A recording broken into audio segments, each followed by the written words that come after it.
Welcome back to the channel. This is Trendy Storm and you are watching What If Naruto and Hinata created their own village. If you enjoy this video, please like, share and subscribe to this channel. Now wasting no more time, let's start the story. Naruto simply floated. Floating in the midst of nothingness. No light, no sound, no smell. He felt as though he ought to be hurting. However, all he felt was the desire to simply float there and do nothing and think nothing. However, he couldn't help but wonder what had brought him here. A voice came up to him and said, "That's easy, kid." The enigmatic voice said, "Watch." Above Naruto, a bubble formed. "Watch out, Naruto," Hinata commanded from the bubble. After breaking away from the person she was fighting with, the Naruto in the bubble with Hinata crashed into Naruto, sending both of them to the ground. A sword flew through the area Naruto had just occupied as they struck the ground. With Hinata on top of him applying pressure to multiple wounds, primarily stab and slash wounds, Naruto let out a painful grunt. She said, "Oh, I'm sorry," as she rolled away from him. "We need to retreat. If we continue, we'll be killed." He inquired, "Where do you think we could go? Our escape routes have been cut off. Before we lost radio contact, Kakashi Sensei told us that help was on its way. We have to hold out until then." Taking a defensive stance over a seriously injured comrade, Hinata protested, "But we won't last much longer. Who knows how far they are?" As she heard a whistling sound approaching them, he said, "We'll just have to do our best." He noticed two katanas flying directly at Hinata when he looked over his shoulder. Her only blind spot was where they were. He shoved her aside and shouted, "Watch out!" as the light filled his senses and brought him to this location. "See, you were severely wounded on a mission. Help arrived in time to take care of your enemies, but you're dying. Tsunade herself came, and she's doing her best to save you. But she can't repair the damage your soul took, from almost dying then suddenly being pulled back to life." Naruto whispered, "Who are you? Why'd I get the sense that I know?" He heard footsteps approaching him as the voice laughed. As he looked around, he noticed a woman coming. Her eyes were brown, almost red, and her hair was silver. Her kimono was tight and form-fitting. However, that did not conceal her red fox ears or long, fluffy foxtail. He closed his eyes sleepily and said, "I do know you from somewhere." He was jerked to his feet by the woman. He opened his eyes as strength surged into him and he stood on his own 2 feet. "Stay with me. I can give you strength for now, but we need to repair the damage to your soul now or you really will die," he said. "You mean, there's still a chance I can live?" he inquired. The female gave a nod. "You still haven't answered my other question. Who are you?" "I," replied the woman, "am someone who has been with you since the first day of your life. Though the villagers would call me the Kyuubi no Kitsune." Naruto said, "I see. What do we need to do to save my soul?" "We must explore your memories. Once we find where the damage has been done, we may be able to fix it. But this is a long shot. It may not work." The Kyuubi responded. "As long as there is a chance, I'll do it. There have been plenty of times where the chances of success seemed small and we still beat it." The fox woman extended her hand. After taking it, Naruto felt himself lift off once more as a whirlwind encircled them. "But why did you attack the village?" "It was because of one Madara Uchiha. With his unlocked Mangekyo Sharingan, he discovered he had the ability to control us demons. Well, it somehow ended up making me lose control when he used it on me," Kyuubi responded. The Kyuubi shook her head no, saying, "I see. So you aren't really a bad person then? All I wanted was to be left alone in my mountain. Madara, though, couldn't accept that. He forced me to fight, which ended as his death and my still raging out of control. I somehow remembered in that state where he was from, and must have thought that they would come after me. So I went to them first." Kyuubi groaned. "I still regret that. Even more, I regret how your own fellow villagers treated you, which was tied to my previous behavior. But that wasn't your fault. Maybe, we can both get something from this today. I think that maybe you need some healing too," Naruto said with comfort. The Kyuubi remained silent. The whirlwind around him vanished as she said, "We're at our first stop." Naruto nodded and turned to face his apartment. "And from now on, call me Kitsune. It's easier." Kitsune pointed to the dark, shadowy spot near a corner. "Is that me?" Naruto asked, catching a glimpse of a tiny figure in the shadows. Naruto recalled this day, when he was about 5 years old and had only wanted to play in the park when the villagers surrounded him. He watched it again, fighting back the painful memories. "You little demon brat, where do you think you're heading?" angrily, one asked, pushing him to the ground. In order to avoid any parents trying to have him arrested for trying to kill their kids, He always played at night when the other children were not present. I'm just going to the park to play. How are you aware that our children aren't present? Are you attempting to murder them once more? Holding a crying baby close to her chest, an irate mother made a demand while attempting to soothe the unruly child. Why does everyone in this town think I'm some sort of murderer? He repeated for the millionth time. I never tried to kill them. He defended himself by saying, I have never hurt anyone. One of the men in the group pulled him to his feet and then gave him a hard slap, causing him to fall hard back against the wall and onto the ground. As they all left, the mother yelled, if we ever catch you near our kids, you'll regret it. He remained motionless until they had left, and then he stood up, wiping away his tears. He ran all the way to the park, where he took cover under his favorite slide and sobbed quietly, ignoring the pain in his hands and knees, ignoring the blood from the scrapes he had sustained from hitting the ground so hard. He recalled, after that, Hinata found me. She didn't even know who I was, and she wondered why I was crying. In addition to treating my wounds, she was genuinely kind to me. I was hesitant to trust her at first. However, she was my first friend of my own age. But why did I forget? He asked, smiling as the warmth of the memory lifted his spirits. Kitsune responded solemnly, it's human nature to forget their really young years. This memory has come from two sources. My memory and your subconscious, which stores all of your memories, even if you don't remember them consciously. I watched everything that ever happened to you because I can't sleep and don't need to. Naruto accepted Kitsune's hand once more, and they began their journey to yet another memory. Why are we visiting all these memories? Did he ask? You believe that if you pass away, nobody will miss you. However, because humans are naturally forgetful, you lost a lot of the kindness you received as a child. Kitsune replied, there's a chance that you'll live if you remember these. The whirlwind subsided as they came to a halt in a different memory. Many of the villagers had filed a formal protest to prevent him from entering the academy, but the Hokage, the only adult he could trust, had put an end to it. Naruto skulked in the corner of the classroom, out of sight of the other students, recalling the lecture Sarutobi had given them. You folks are mistaken. Naruto is not the demon, Sarutobi had thundered. The demon is indeed within him. But while inside the boy, he is powerless. The demon hasn't been mistreated by you. An innocent boy has been punished by you for crimes he did not commit. I'm sick of people treating him badly and holding him responsible for things he didn't do. Indeed, anyone who harms Naruto Uzumaki again will be contacted and charged with a crime. However, he is a demon. An irate woman spoke, but Sarutobi's glaring scowl cut her off. He's not a demon.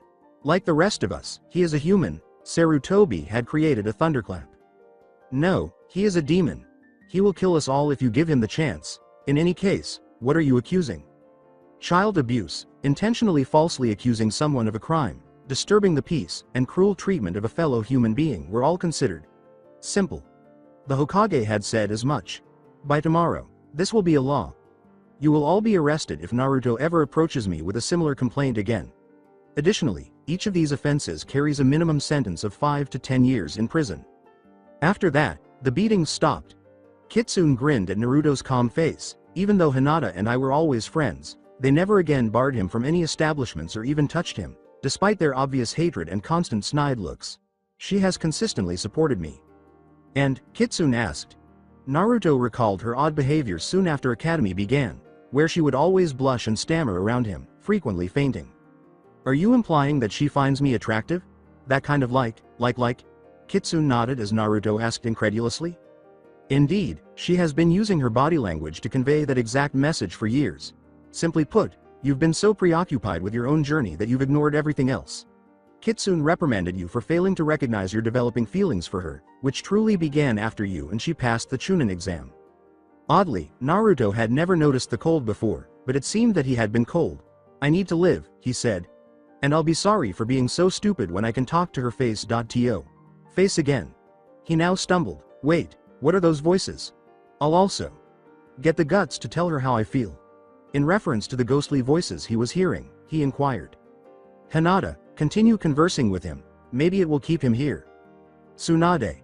Kitsune nodded when Naruto asked. Remain with us, Naruto. Don't leave me, please. If you die, Naruto, I'll return to my previous state of weakness and insecurity. Don't leave us, Naruto. Hinata? He asked. Another bubble appeared and he saw Tsunade sitting next to him, her hands glowing green with healing chakra. Hinata was on his other side, holding his hand, which was covered in sweat and blood, some his enemies and a lot of it his. Hinata was also crying. Hinata, wait for me. I will return. I will return for you and everyone else. All I ask is that you wait. It's working, Hinata. It's either you or me, but it seems like his chances of surviving have increased. Tsunade gave the order, we'll both keep doing what we're doing. Hello, Hokage. Sama, Hinata said firmly as she tightened her hold. He stopped hearing Hinata's voice and said, I feel it here. He felt pressure and heat on his hand. What does that mean? Unconsciously closing his hand where he felt the pressure and warmth, he asked in concern. He just tightened his hold on my hand, Tsunade. Sama, abruptly, Hinata's voice, full of hope, screamed out. Kitsune stated bluntly, it means, Kit, that although you're getting closer to the initial objective, there's still more work to be done. Hurry up. Even though Hinata wasn't present, she took his other hand, leaving it free for her. The whirlwind encircled them once more, and they left, Naruto still holding onto Hinata's phantom hand. What will happen when I wake up, Kitsune? Will I be unable to communicate with you ever again? With regret, Naruto inquired. No, we'll be able to talk to each other and get to know each other now that we're both aware of the connection, Kitsune said with a smile. Occasionally, if you're fortunate, I'll transport your soul to where mine is. Naruto grinned, and contrary to popular belief, I'm not upset about my captivity. Not only is this place a place of punishment, but it's also quite tranquil. As they landed again, Naruto said, that's good to hear. He was close to his apartment once more, but it was only a recent memory, and he saw Hinata carrying some food and dressed in clothes she had received following the Chunin exam. She won't be able to hear or see me, right? He inquired, and Kitsune nodded. With a fox-like smile, he followed her up the stairs. Nervously, Hinata knocked on Naruto's door, and he opened it, saying, Hinata, how may I assist you this evening? He smiled as he asked. After halting her stuttering and stammering months ago, she said clearly, I was wondering what you eat for dinner. Of course, what I eat for my other meals. Indifferently, he replied, I was actually just going to make some ramen. Are you up for some ramen? Actually, Hinata started, I wanted to know if you prefer a different meal. I want to make you dinner tonight, so I brought the necessary ingredients. Hinata shook her head and said, Hinata, you don't have to do that. Ramen is just fine, so don't go through all that trouble for me. There is no problem. I'd like to. So, are you going to let me? If you don't want me to, I won't. He led her into his apartment and said, if you really want to. I apologize for the mess. I didn't anticipate any company. As she entered, she said, oh, that's fine. My room is also a little messy right now. However, that mess had been awful. Naruto recalled, laughing, so bad she was back the next day with cleaning supplies and forcing me to help her clean. However, you always kept the place tidy after that, because she would join you for dinner at least twice a week. In addition, you began purchasing foods other than instant ramen. With a sparkle in her eyes, Kitsune continued, so that she wouldn't have to bring over the food every time. He said sadly, I wouldn't want to make her cry. If there's anyone I would live for, it's that girl. And now, I'll do whatever it takes to go back to her, even if only for a little while. He remarked joyfully, recalling the moment she had begun to genuinely smile around him and how it had made her look so beautiful.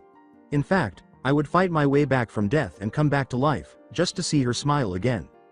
But wouldn't she still be grieving if you passed away? Kitsune inquired. My last wish for her would be to tell her not to be depressed. He smiled and explained. Kitsune grinned and the memory began to fade away, something that hadn't happened yet. Knowing her, she wouldn't mope long. What's happening? Did he ask. You have now finished the task that is essential to your survival. You're about to wake up, but I won't abandon you. Kitsune said, I'll always be here if you need me, and turned to leave. Kitsune. Hold on. A dazzling white light, tinged with light green, lavender, and even a hint of tannish brown, engulfed him as he screamed. Because I saw only the darkness in my life, not the light, he said, finding himself in the same emptiness as before, but this time it was white rather than black, tinted with a multitude of colors. I was such a fool, he laughed, because I never opened my eyes to see it, even though it was so bright that it was almost blinding. He tried to approach the voices calling to him, but he was having a terrible time in a zero-gravity environment, and when he was unable to do so, they approached him. Naruto. The two of them called simultaneously. The voices were familiar to Naruto. Hinata? Gaara? He called as they came into his range of vision. They smiled as they each took one of his hands. For a moment he saw them as they were when they were children and they saw him as he was when he was a child.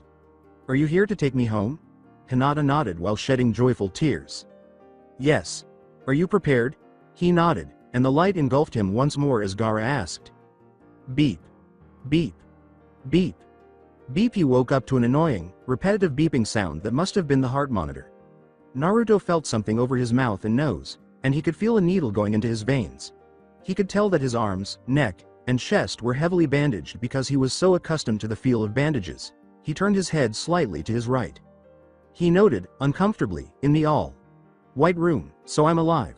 He saw the big vase of multicolored flowers and grinned to himself, squeezing Hinata's hand tightly, fearing that she would slip back into death. Hinata had fallen asleep, waiting for him to wake up, with her head on one arm, long black hair spread out around her, and her other arm away from her body, her hand holding Naruto's. She was half asleep when this woke her up, and as she looked around to see what had woken her up, she noticed Naruto's eyes open. Naruto, you're awake at last. Wait here, I'm going to get the doctor, she said in a half-whisper. She took his hand gently and said, I'll be right back. As soon as the doctor finished saying that he needed more sleep, Gaara entered the room and said, So you're alive? We would take off the oxygen mask, but you punctured a lung in the fight. Gaara asked, and Naruto nodded, already exhausted.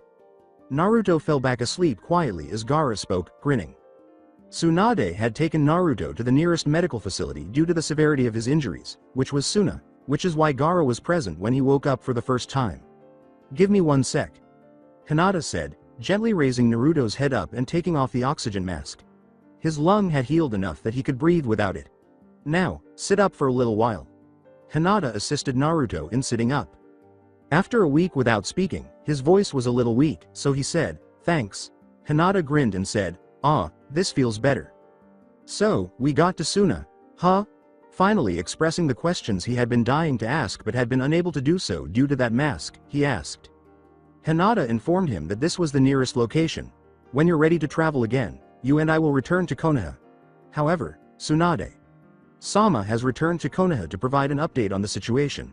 She instructed me to inform you that upon your return, you should anticipate additional hospitalization.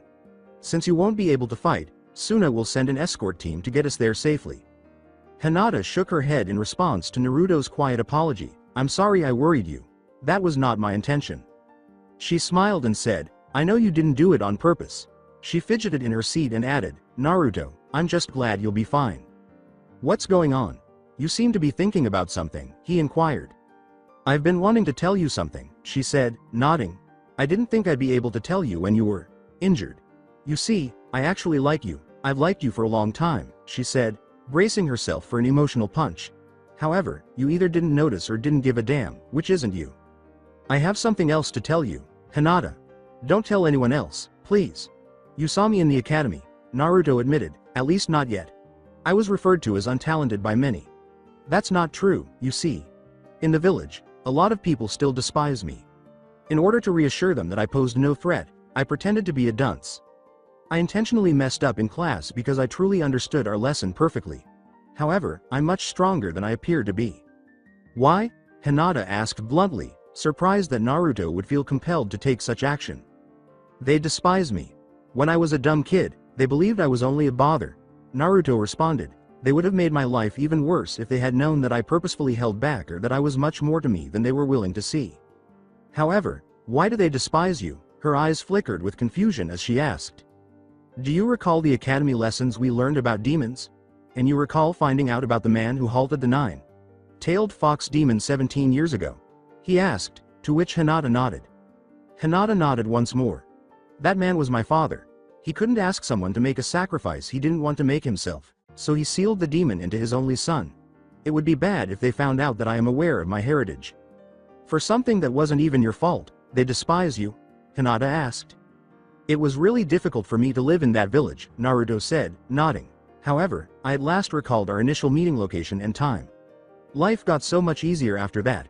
However, your father put an end to our activities together, so we lost sight of our previous friendship. Additionally, my life took a turn for the worse once more.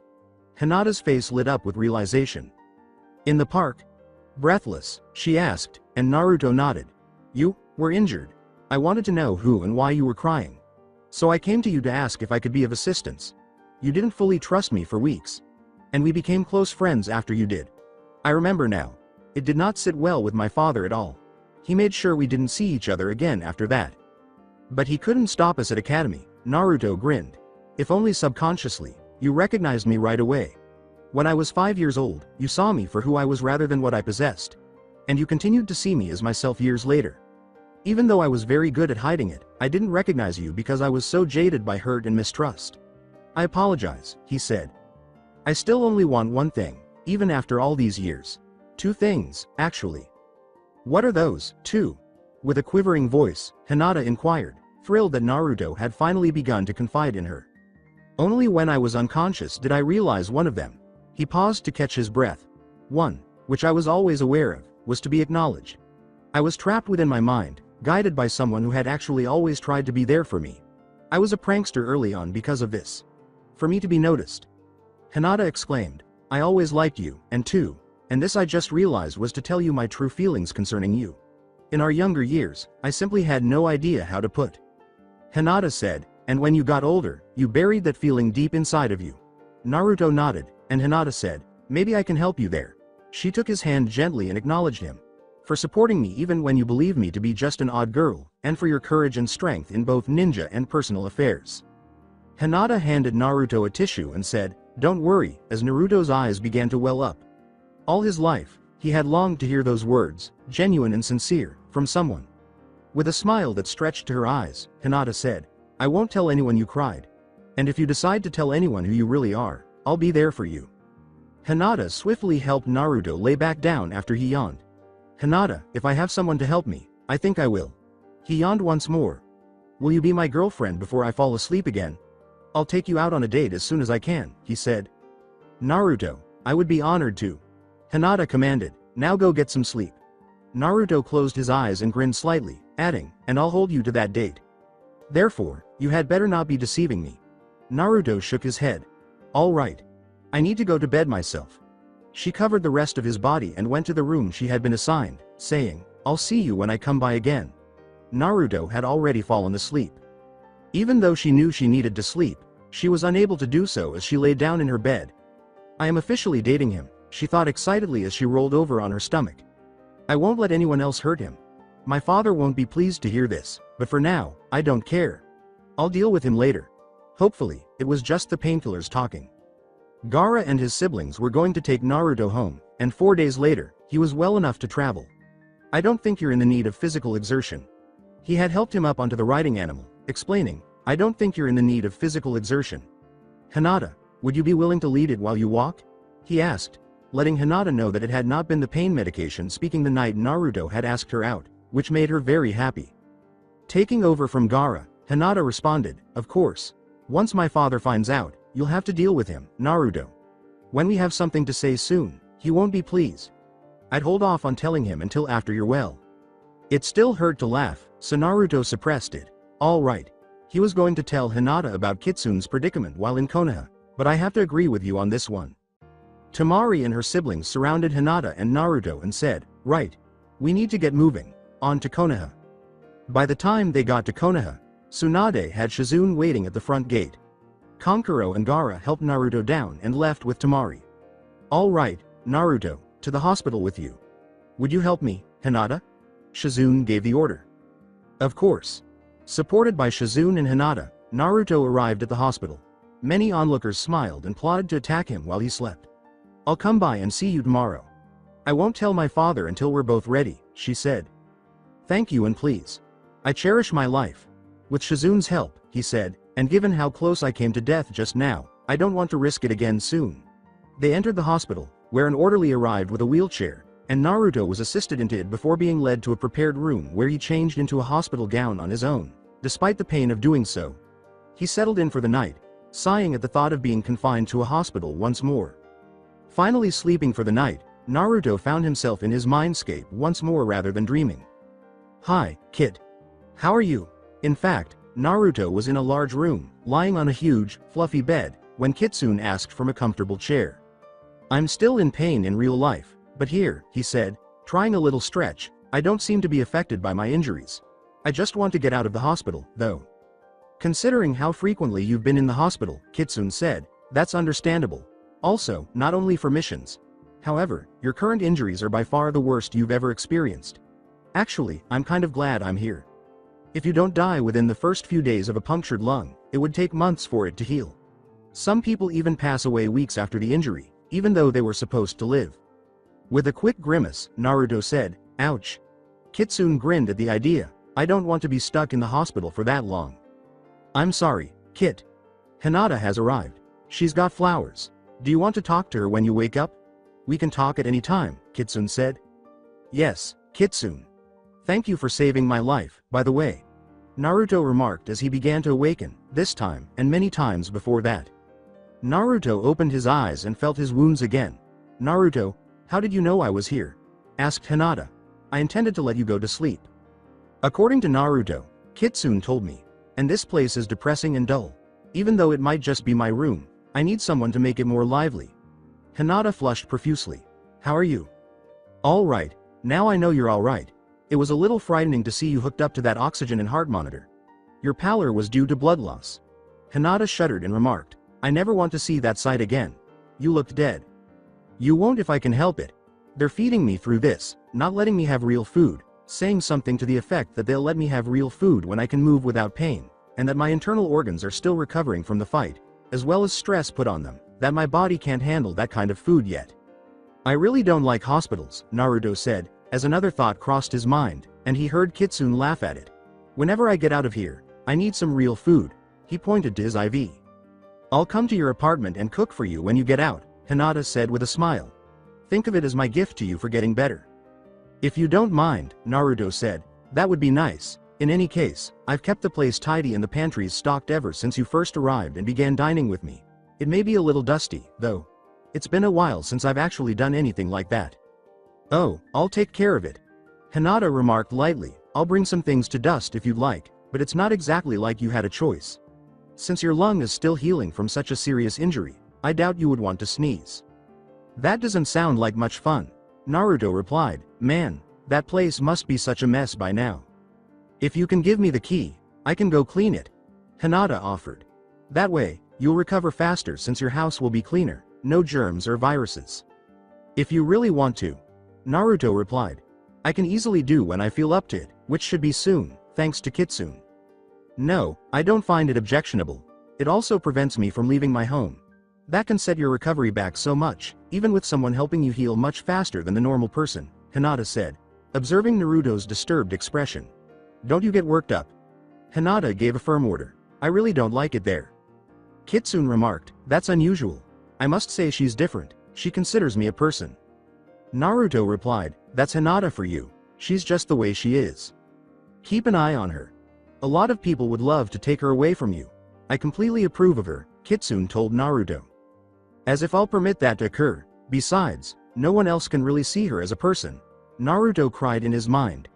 "They only perceive her as a Hyuga or the Hyuga family heir, who is also a failure, leaving them to question what they can gain from her. Keep in mind this village's politics." "Naruto?" Hinata and Naruto both inquired. "I apologize." Naruto apologized, saying, "If you still want to clean my place, you can find my house key in my bag, which is under the bed. Kitsune was saying something to me. Keep in mind that after I'm released, I can do it just as easily." "No need," Hinata said, reaching into the bag and extracting a small silver key from a keychain. "That will allow you to concentrate on your own recovery when you return. If you'd like, I can also drop off your belongings while I'm there." "If you don't mind," he replied, "I can easily do this myself." Hinata replied, "I don't mind." She closed the bag and carried it on her shoulder. "After all, we're friends, right?" She smiled as she asked. "All right." Naruto replied, "Friends do this kind of stuff for each other." They were both attempting to conceal any indication that they were dating, and Naruto smiled now as well. "All right, I'll start now. If I can, I'll visit you again soon. Your apartment will be immaculate when you return home," Hinata said. As she walked away, Naruto yelled, "Thanks again." Naruto shrugged when Kitsune remarked, "You're smiling." Naruto said, "I don't like how unhappy she is." She confessed, "I bet you it's all her father's fault. He's the source of all her unhappiness. But I don't know what I can do, given my position here." Kitsune said, "I have an idea." Naruto felt a sinking sensation as he felt the fox inside him begin to smile. "Leave and take Hinata with you. Find a village where people can be themselves. And make it known. Make it all known. With your talent and intelligence, which you could use to unlock that in Hinata as well as her true confidence, you too could have the power to change this world. We have plans to make, but if Hinata is unwilling to come, then I will not leave her behind. You're right, Naruto acknowledged. There must be many people who share our sentiments. If we could locate them, we would have that power. He was now smiling. After a few days of Hinata barely spending 5 minutes a day at home, Heishi Hyuga became curious and sent someone to follow her. He wanted to know where she was spending her time, and the report he had just received did not make him happy. To put it mildly, he was furious. Since the demon brat had returned from his mission and been admitted to the hospital, Hinata had been spending most of her time in his room at the hospital. It seems that she even had her go to his apartment to drop off his belongings and clean the place as well. He recalled that after she had turned into a Chunin, she had been missing dinner with the other members of the main branch family for 2 evenings a week. He realized that she must have gone to the demon brat's apartment because she had never returned hungry, and she had appeared to be happy most of the time. He must have had her since then. He was shocked to realize, my daughter has been brainwashed, I can't let this continue. She's still a member of this clan even though she isn't a good heir. I can't let this continue for the sake of appearance. The day she returned home after the demon brat was released from the hospital was the last time he had the opportunity to take action. Hinata had visited his apartment for the final time, and as she entered the gate grinning, he suddenly materialized. When her heartbeat returned to normal, she turned to face him, but an irate clan head greeted her. "Father, what's wrong?" "Afraid?" she asked. With an iron grip, he took hold of her wrist and said, "Daughter, you and I have some business to discuss. Additionally, it involves a demon brat named Naruto Uzumaki." Tsunade had wanted to keep Naruto longer, but he had no signs of any injuries left, even though he had punctured a lung and recovered in record time, as he did with all his injuries, and there were no scars or anything. Naruto had only been home for the afternoon after finally being released from the hospital, and Shizune and Tsunade had continued to underestimate his healing abilities. Pulling a soda from his refrigerator and sighing, Naruto told himself sternly, "That's the cost of acting like an idiot when you're really as smart as Shikamaru. Gah, I'm hungry. Till Hinata arrives, I'll just have a small snack." She would become depressed once more if she discovered that I had eaten without her when she had promised to prepare food for me. And I don't want to risk losing it now that we've finally realized how we really feel about one another. If we do what you suggest, Kitsune, we'll need all the money we can get. He had talked about getting an end table but had decided against it because he had already survived without one and was saving the money for something important, but he had no idea what that was until he moved to the living room and plopped down on the couch, popping his soda open and setting it on the floor next to the couch. When Hinata says she'll do something, she means it, and she's much later than usual. Something is wrong. Eat something now, and we'll see if we can find her later. Don't you think this is strange? Kitsune asked. Right. He hurried to his kitchen and ate a sandwich before saying, "Let's go searching for her." He put on his shoes and grabbed a jacket, trusting Kitsune's intuition that if she said something wasn't right, something must be wrong. However, despite searching Konoha until nearly 11 o'clock, no one had seen her. The only hint they had was that someone had seen her enter her clan's home and that she had never left since. Knowing that Naruto was going to propose that you go there to see what was going on, Kitsune said, "Need me to remind you that it's not a good idea to appear anywhere near there? It would only make things worse if you do so. Perhaps she would show up tomorrow and give an explanation." As he leaned against the wall of his apartment complex, people stared at him, thinking he was himself, but Naruto ignored them and said, "You're right. Dude, I'm exhausted. My body hasn't caught up to my energy yet." Kitsune said, "Then go to your apartment and get some rest. I don't need sleep, and I can keep watch as you sleep. Hinata would not want you to push yourself." Naruto trudged up the metal stairs that led to the second floor of apartments. Exhausted, he entered his bedroom, unlocked his apartment, and changed into a white shirt and boxers. Even though he was worried about Hinata, Naruto said drowsily, "Night, Kitsune." It seemed like Kitsune woke him up just a few minutes later, but her voice sounded different in some way. "Kitsune?" he asked drowsily. She commanded him to look down, and Naruto did so when he noticed a furry red and silver fox on the floor beside his bed. "Don't gawk. It's not polite. This is the next step your father planned." "Well, what are you discussing?" he asked, his drowsiness giving way to bewilderment. "I am still bound together as demon and host, but I am free of your body. Your father knew that one day you and I would come to the understanding we have now, and that I would take on this new form. Rather than living inside of you as an uninvited tenant, I was to become your familiar, I suppose you could say." "Really? The slightly larger than Normal fox next to Naruto's bed nodded when he asked, "Well, you must like that." Kitsune nodded once more. "I can also transform into a human when necessary, as well as turn into an invisible person when necessary." Kitsune's ears pricked up. "There's someone at your window," Kitsune said, "and I think they might be crying too." Hinata fell, but Naruto caught her as he ran to his bedroom window and slowly opened it. "Hinata?" he asked, clearly even more confused than he had before. "What's wrong?" He noticed her purple and swollen wrist as he carried her to the bed and sat her down on it. She clarified, "It was my father. He learned about us. He forcibly pulled me into the house and ordered me to stop hanging around with you. In addition, he has informed me that he has chosen my husband, a rigid and occasionally violent member of the main family. I have no desire to wed him. You have my desire. I'm going to head out of there. What occurs after that doesn't matter to me. Anything is preferable to that." She didn't resist when he removed her backpack. "You can stay here as long as you need," he said. "Wait here." She nodded, and he came back with some ice wrapped in a towel and placed it gently on her wrist. She took it and did it herself. "Or you could do something with me," he said. "What?" She yawned as she asked. "Kitsune and I wish to move away from the village and establish a new one where everyone is welcome for who they are. Though I wasn't sure how you would respond, I wanted you to join me in this." Hinata looked up and said, "But if you don't want to, I'm staying with you, going where you go." "Maybe we could depart from here?" she asked. Naruto nodded. Kitsune jumped into her lap and curled up, tickling Hinata's chin as she brought her furry tail as she did. This made her laugh. "I would like that," she said with a sad, small smile. "When can we leave?" "We do not wish to inform them of our intentions." "When did you acquire a fox as a pet?" Kitsune slyly glanced up at Hinata. In response, Naruto said, "That is Kitsune. She has this body, free to move around, but still bound to me." He grinned and wiped away her tears, saying, "To put it simply, she's my familiar now. As for leaving, we can go tonight. Is that everything you own?" Hinata responded, "I packed lightly." She shook her head no. "I'll pack my belongings after getting the rest of yours. I do it in a unique manner. Hold on," he said, "I'll be right back with Kitsune." Kitsune said, "Wait." She quickly blew on Hinata, saying, "If people come here looking for her, they won't see her. She's invisible to everyone but you and I." Naruto relayed the message, but Hinata stopped him just as he was ready to go, after at least putting on some respectable clothes, and asked, "Is there any way I can help?" She inquired. "You could organize my belongings. All I need are my Team 7 photo and the clothing, books, and scrolls." "Are you able to do that?" he inquired, and Hinata nodded and started right away. Naruto soon returned, carrying a bag of belongings. After reading this, set aside the items you wish to bring. Changing into some new clothes might also be a good idea. He pointed to a closed door and said, "I'll be sealing my stuff into a scroll."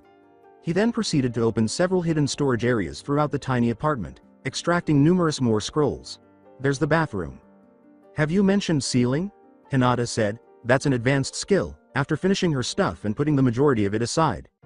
"Yes. Do you recall that I pretended to be a fool in order to avoid intimidating anyone?" He chuckled and said, "I gained a lot of new abilities in secret. I can also teach you how. See, it lets me seal all my important items in such a small place," he said, tucking a few scrolls into his tiny bag. "It's not hard." "That is incredible. After we leave Konoha, do you think you could tell me everything you really know?" Feeling oddly happier than she had in a long time, Hinata asked. "Yes, I swear. Would you like to bring just that? I'll seal it all myself for the time being," he said, and Hinata nodded. It only took 2 scrolls, and that included the majority of the items in the backpack. "Once you know how yourself, I'll bring it out so you can do it yourself," he said, passing her the completed items. "I'm going to change quickly." After keeping a change of clothes out, she hurried into the bathroom and returned when Naruto declared he was finished. "I'll let you change in here," she said. She had put on a black jacket, a light purple shirt, and black capri pants, and her hair was pulled back into a tight bun. Naruto exclaimed, "Wow. Thank you. It will cause people to reconsider whether or not they have seen me. However, once we're safely out of Konoha, I'll change into something more flattering. You also look good," she continued, her determination taking the place of any hint of melancholy. "Anything you wear, you look good." Naruto, who was dressed in the same kind of pants as Hinata but a red shirt with a black hood, told the blushing girl in front of him, "It's your personality as well as your body and clothes. So, you ready to go?" He extended a hand to her and said, "I am." She took it and said, "Let's go. I'm ready to be reborn." They both jumped over the village walls in unison, into a new life. Hinata, we're actually quite a ways away from Konoha now. As Hinata yawned for the 10th time since they had left, Naruto said softly, we should rest. We also need to take care of your wrist. He led the weary Hyuga beneath a huge tree and said, I have a first aid kit somewhere. What was the amount of ground we covered? I want to be as far away from my father as we can, she said drowsily as Naruto took out a first aid kit and began applying an ace bandage to her wrist while sleeping in a freeze patch underneath it to help reduce swelling. We've covered several miles. Naruto replied, putting away the first aid kit. I'm thinking that we can go someplace. I'm thinking that if we go to a nearby country, where my friends are, we can go to one of the smaller countries that have no ninja from there, avoiding other ninja countries if possible, he said, pointing to a location roughly 30 miles east of Konoha. The people there know who I am and can be trusted. He produced a map and showed it to her. Hinata, exhausted both physically and emotionally, yawned again and said, sounds like a plan. Naruto set up her sleeping space and forced her to lie down. Go to sleep. I'll keep watch, he said politely, preparing his own sleeping space for when he could go to sleep. Hinata was nearly asleep when she muttered something in her sleep and drew him down next to her. Oh no. Naruto grunted as he hit the ground, but Hinata held onto his hooded shirt tightly and refused to let go. Naruto's chest touched her back, which was partially bare because her shirt and jacket had ridden up, and she grinned happily in her sleep, as if she wanted to feel heat from someone other than herself. You get some sleep too. In addition, Hinata doesn't seem to be going to let go. She rolled over and was now facing Naruto with an arm by his side. Kitsune laughed boldly as Naruto blushed wildly at this. Be sure not to corrupt her purity. At least not yet. I'll keep watch, Kitsune said. Kitsune. He whispered, blushing even harder. Fine. I won't corrupt her, though. Hey, wake me up if something happens. It was a little cold tonight, so Hinata pulled him onto the top of his own blanket, which Naruto grabbed as best he could from nearby. Kitsune, fed up with Naruto's poor performance at grabbing the blanket, used her teeth to pull it over to him. Now, go to sleep, Kitsune said. As he fell asleep, he muttered, yeah, Kitsune grinned. Shizune. Tsunade called that evening, a large scroll in her hand. No answer. Shizune. You're where? This is crucial. Shizune entered her office with a furious Hyuga following her as hurried footsteps approached. I apologize, Tsunade. Sama. Shizune apologized. Hyuga was keeping me downstairs, and she really needs to talk to you. Go outside and wait. Shizune bowed and walked out of the room, saying, I'll see what he needs first. How can I help you tonight? With another issue on her mind, one that was presumably more significant than the things he frequently came in to gripe about, she asked politely. An event has occurred. The demon brat has taken off with my daughter. What are you going to do about this? He cried, he insisted. I have some questions myself, Heishi said after Tsunade gave him a firm order to calm down. If you're going to be like this, you can come back in the morning and calmly tell me the situation. 1. What makes you think this? 2. What makes you concerned? I assumed you had no regard for her at all. And 3. Why am I required to take action? This is a problem for your clan. Her stuff is all gone, Heishi said calmly after taking a deep breath. She took off running. I searched everywhere and enlisted the aid of others, but we were unable to locate anything. Thus, we looked around the demon brat's home. His belongings are also gone. Additionally, I would handle this myself, but I am not authorized to question Naruto. You and your clan are among the many people who despise Naruto for something that is not his fault. He is not a demon simply because of what he has sealed inside of him. He is not the prisoner, he is the jailer. What additional proof do you have that connects those two? Heishi became agitated when Tsunade said, unless you have more convincing evidence, I won't send people into this. My daughter has been brainwashed by him. She has been forced to come to his house to cook, clean, and run errands for him. Hinata is not in control of herself, Heishi muttered. Where's the evidence, again?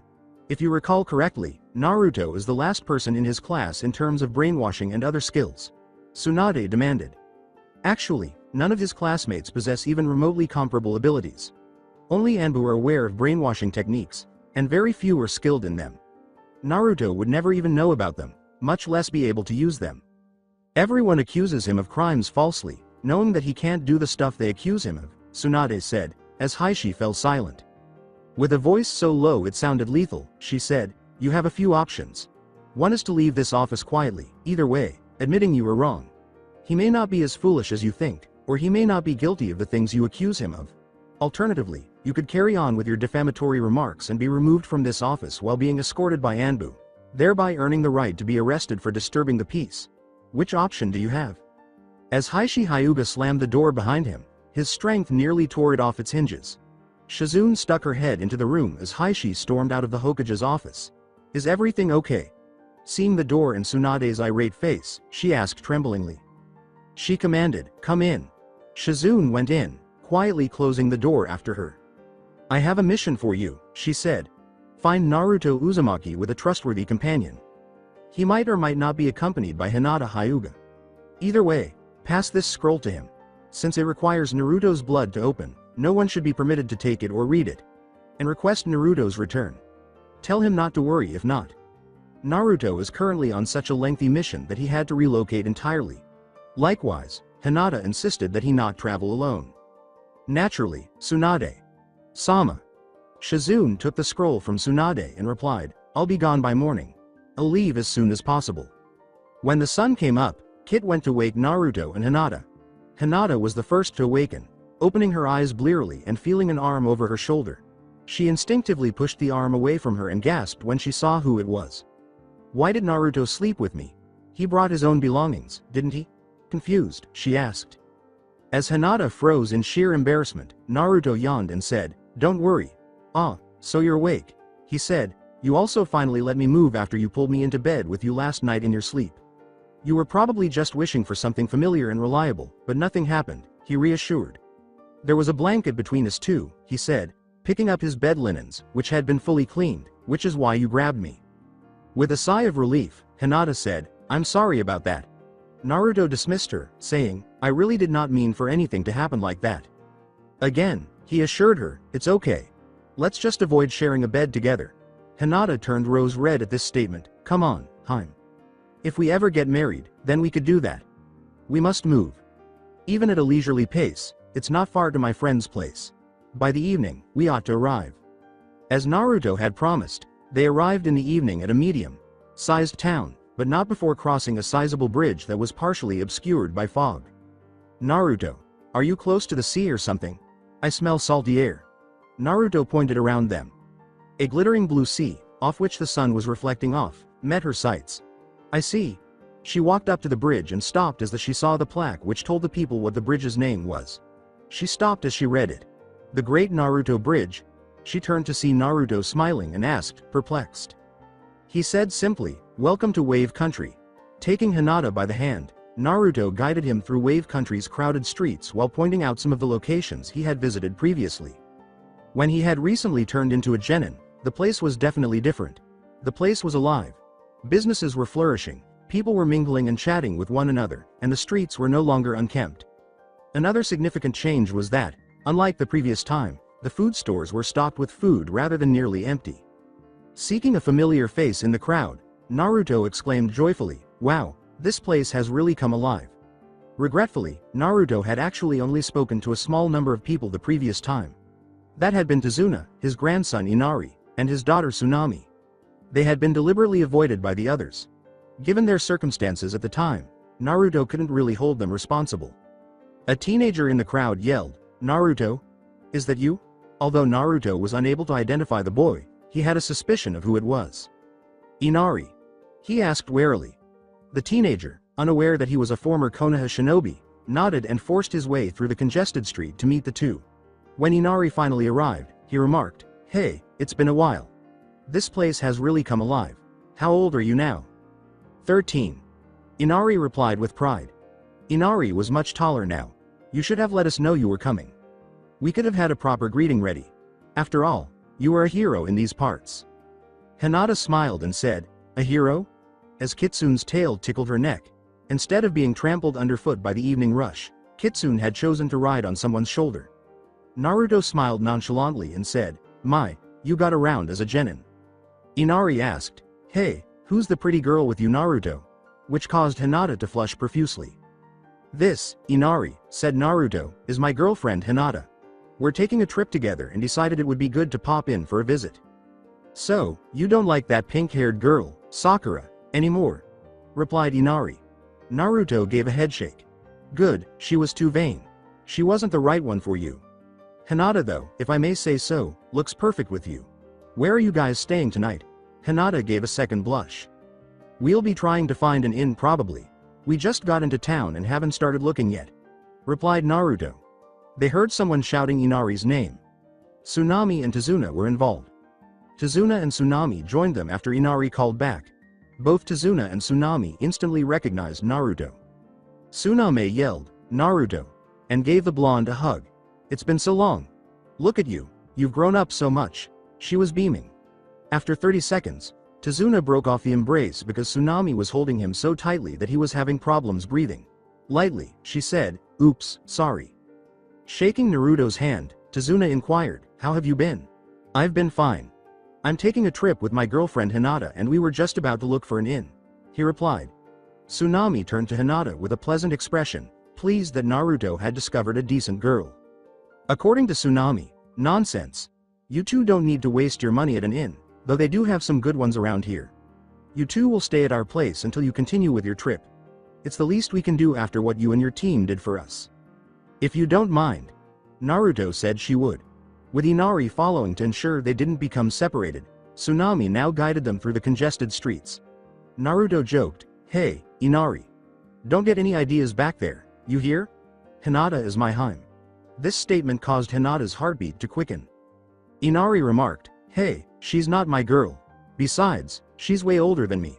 I'll get someone around my age," Inari said. They arrived at the residence where Naruto and the other members of Team 7 had previously stayed. Not a single thing had changed. Tsunami said, "Please, come in." She opened the door and entered, setting the grocery bag on the counter. "We were planning on having a late dinner, so please feel free to eat with us." "Do you have to eat, Kitsune? Although you haven't yet brought up the necessity, it would be wise to do so now." In his mind, Naruto asked Kitsune. "I don't have to eat, no, however, if her food is good, I can if I want to. You only eat ramen unless Hinata Heim prepares meals for you," Kitsune replied. Knowing now that Kitsune occasionally had a very keen sense of humor, Naruto dismissed that. After removing his sandals, Tazuna sat down in the living room and inquired, "When did you get a pet fox?" "I'm not a pet." Within Naruto's mind, Kitsune thundered, "Share this with him." "That's not a smart idea." Naruto made a direct statement. "Keep in mind that nobody is aware of our connections. We'd better cooperate." "All right." Kitsune huffed in agreement. "A few years ago, I found her injured in the woods. The citizens of Konoha don't really like foxes, so they were willing to just let her die. I found her and nursed her back to health though," quickly replied Naruto. "After that, I tried to set her free, back in the wild. But I apparently house-tamed her. We haven't been separated since." HMPF. Angrily, Naruto heard in his mind. Naruto smiled. Tazuna pulled out a cushion for Kitsune to lie on and remarked, "That was nice of you." Kitsune leapt down from Hinata's shoulders and lay down, saying, "Here, girl. This must be more comfortable than Hinata's shoulders, no offense to Hinata." "Acting as though I were a dog. What comes next? Is a circus monkey attempting to replace me?" Kitsune inquired, feigning rage while relishing the solace Tazuna had just given her. Kitsune opened one eye. "Kit, don't forget to get me some food, it smells nice." After a little while, everyone gathered in the kitchen and began eating after putting their bags aside for a bit. Tsunami placed a bowl of the meat stew she had prepared close to Kitsune on the table. Like a well-trained pet, Kitsune ate. She curtly responded when Naruto made fun of her for this, saying that she was still meant to be his pet even though it wasn't polite to eat like a civilized person. Naruto stayed up a bit later than Hinata to catch up with Tazuna and his family after they had settled in for the night. At this point, Inari was an apprentice to Tazuna. When Tazuna retired, Inari was to replace him. Additionally, Inari was a skilled martial artist with a focus on self-defense. From here, as before, Tsunami provided them with support. The following morning, Inari said, "Naruto, you have some people here from Konoha asking to see you. They asked me to tell you that they come in peace, and that they need to give you something important." "Inari, please go tell Hinata this as well. I'll go see them," Naruto responded. Wondering why Naruto was now wearing his weapons pouch on his leg, Inari left the room. Naruto approached the living room and took a quick look inside, his icy demeanor dissolving as he recognized one of the individuals. Shizune was the one. In addition to Shizune, there was Kakashi. He almost jumped when Hinata said, "Well, who is it?" from behind him. Naruto entered the living room and replied, "People I can trust." He sat down and apologized for his weapons pouch, saying, "I wanted to be ready because I didn't know who it would be. After all, Hinata and I did run away from the village." According to Shizune, "No, you didn't. Tsunade Sama has sent you two on a potentially long-term mission. So long-term, in fact, that it required you two to completely move. Hinata insisted on going with you, afraid for your well-being." Shizune clarified. Both Hinata and Naruto understood. "So what does this visit have to do with you coming and finding us?" replied Naruto. She responded by drawing out a scroll and opening it to reveal another. He was shoved with the second scroll. Shizune clarified, "This was found in the vaults. It's for you, from your father, who is." The answer from Naruto was, "The Yondaime Hokage. I've known for years. In fact, I pulled something over everyone's eyes. The dunce personality was only an act. My being stupid, hot-headed, all of that, all for show. In fact, I'm actually as smart as Shikamaru." Shizune reasoned, "So you weren't just lucky all the time. You were secretly planning everything, not telling anyone. But you could have shown your true power.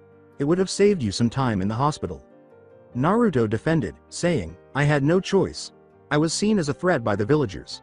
If they thought I was stupid and worthless, it was all the better for me. Tsunade Sama and I understand why you're leaving. She has asked me to ask you to come back. But if you don't want to, she'd understand. We're here for you on this one." "But why did Hinata go with?" Shizune responded. "My father suspected that Naruto and I had something going on. He hurt me as he tried to find out. I was planning on running away. But Naruto and Kitsune have been talking about forming a new village, one where everyone is free to be themselves. I tagged along for the ride." Hinata grinned broadly.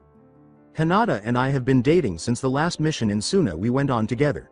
It was my memories of her that let me come back to life. In fact, until recently, I was dead inside. She brought me back to life in every meaning of the word." Naruto smiled as he held her hand. "So much, in fact, that if she didn't want to come with me, I would have not gone through with my plans. I would have stayed by her side, no matter what the cost to me." Shizune grinned. "Well, my mission is done. Kakashi was supposed to protect you too, but I'll leave it up to you two on whether he joins you or not." Hinata said plainly, "I don't mind, but this is Naruto's mission. It's up to him." Naruto promised, "He'll be welcome if he wants to ride along. We may need guidance soon anyway, if we are to form the new village." "I'm going with them, Shizune. Tell Tsunade Sama that I'll fulfill my mission well," Kakashi responded. Shizune said, "I will." Shizune gave the order, "Keep in touch. We'll be expecting word from you three soon." Hinata pulled a stunned Kakashi along with her and said, "Naruto, I'll let you open that in private." Ignoring the older man's stuttering, Hinata said, "Come on, sensei." They left Naruto alone. He opened the scroll and drew blood by biting his own thumb. A folded piece of cloth with a ring on top, several scrolls, and some sort of note appeared almost immediately. "Naruto, I hope you receive this and that the elders do not prohibit its opening and seal it away. One day, your mother wanted you to wear this.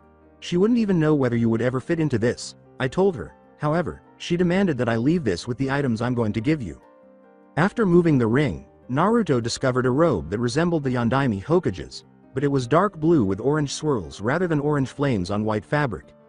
With a smile on his face, Naruto put it on and discovered that it fit him perfectly, leaving space for a bit more development. "I'm hoping it fits, but even if it doesn't, the idea is what matters. She genuinely adores you. Regarding the scrolls, only I am aware of a few jutsus. I didn't mention them to anyone. One day, they might be able to assist you. Regarding the ring, it isn't truly a ring. It is, in a sense. You see, it's equipped with unique seals that enable it to change into any weapon you might require. I'm not sure if this will adequately express our love. However, your mother loved that robe. Even whether it will be your style is unknown to us. Despite the fact that we might be doing things that don't make sense at the moment, know that we will always love you. Your devoted parents, Minato and Kushina, have signed. P.S. It's possible that your mother is still alive somewhere. The day I sealed the demon into you, she departed from Konoha. I believe she was aware that you would be taken care of and that the council would follow my final instructions." Naruto sadly remarked, "Well, you were there, Dad." He put the ring on his middle finger and felt his chakra attune with it. "I was treated horribly, which is why I'm here now.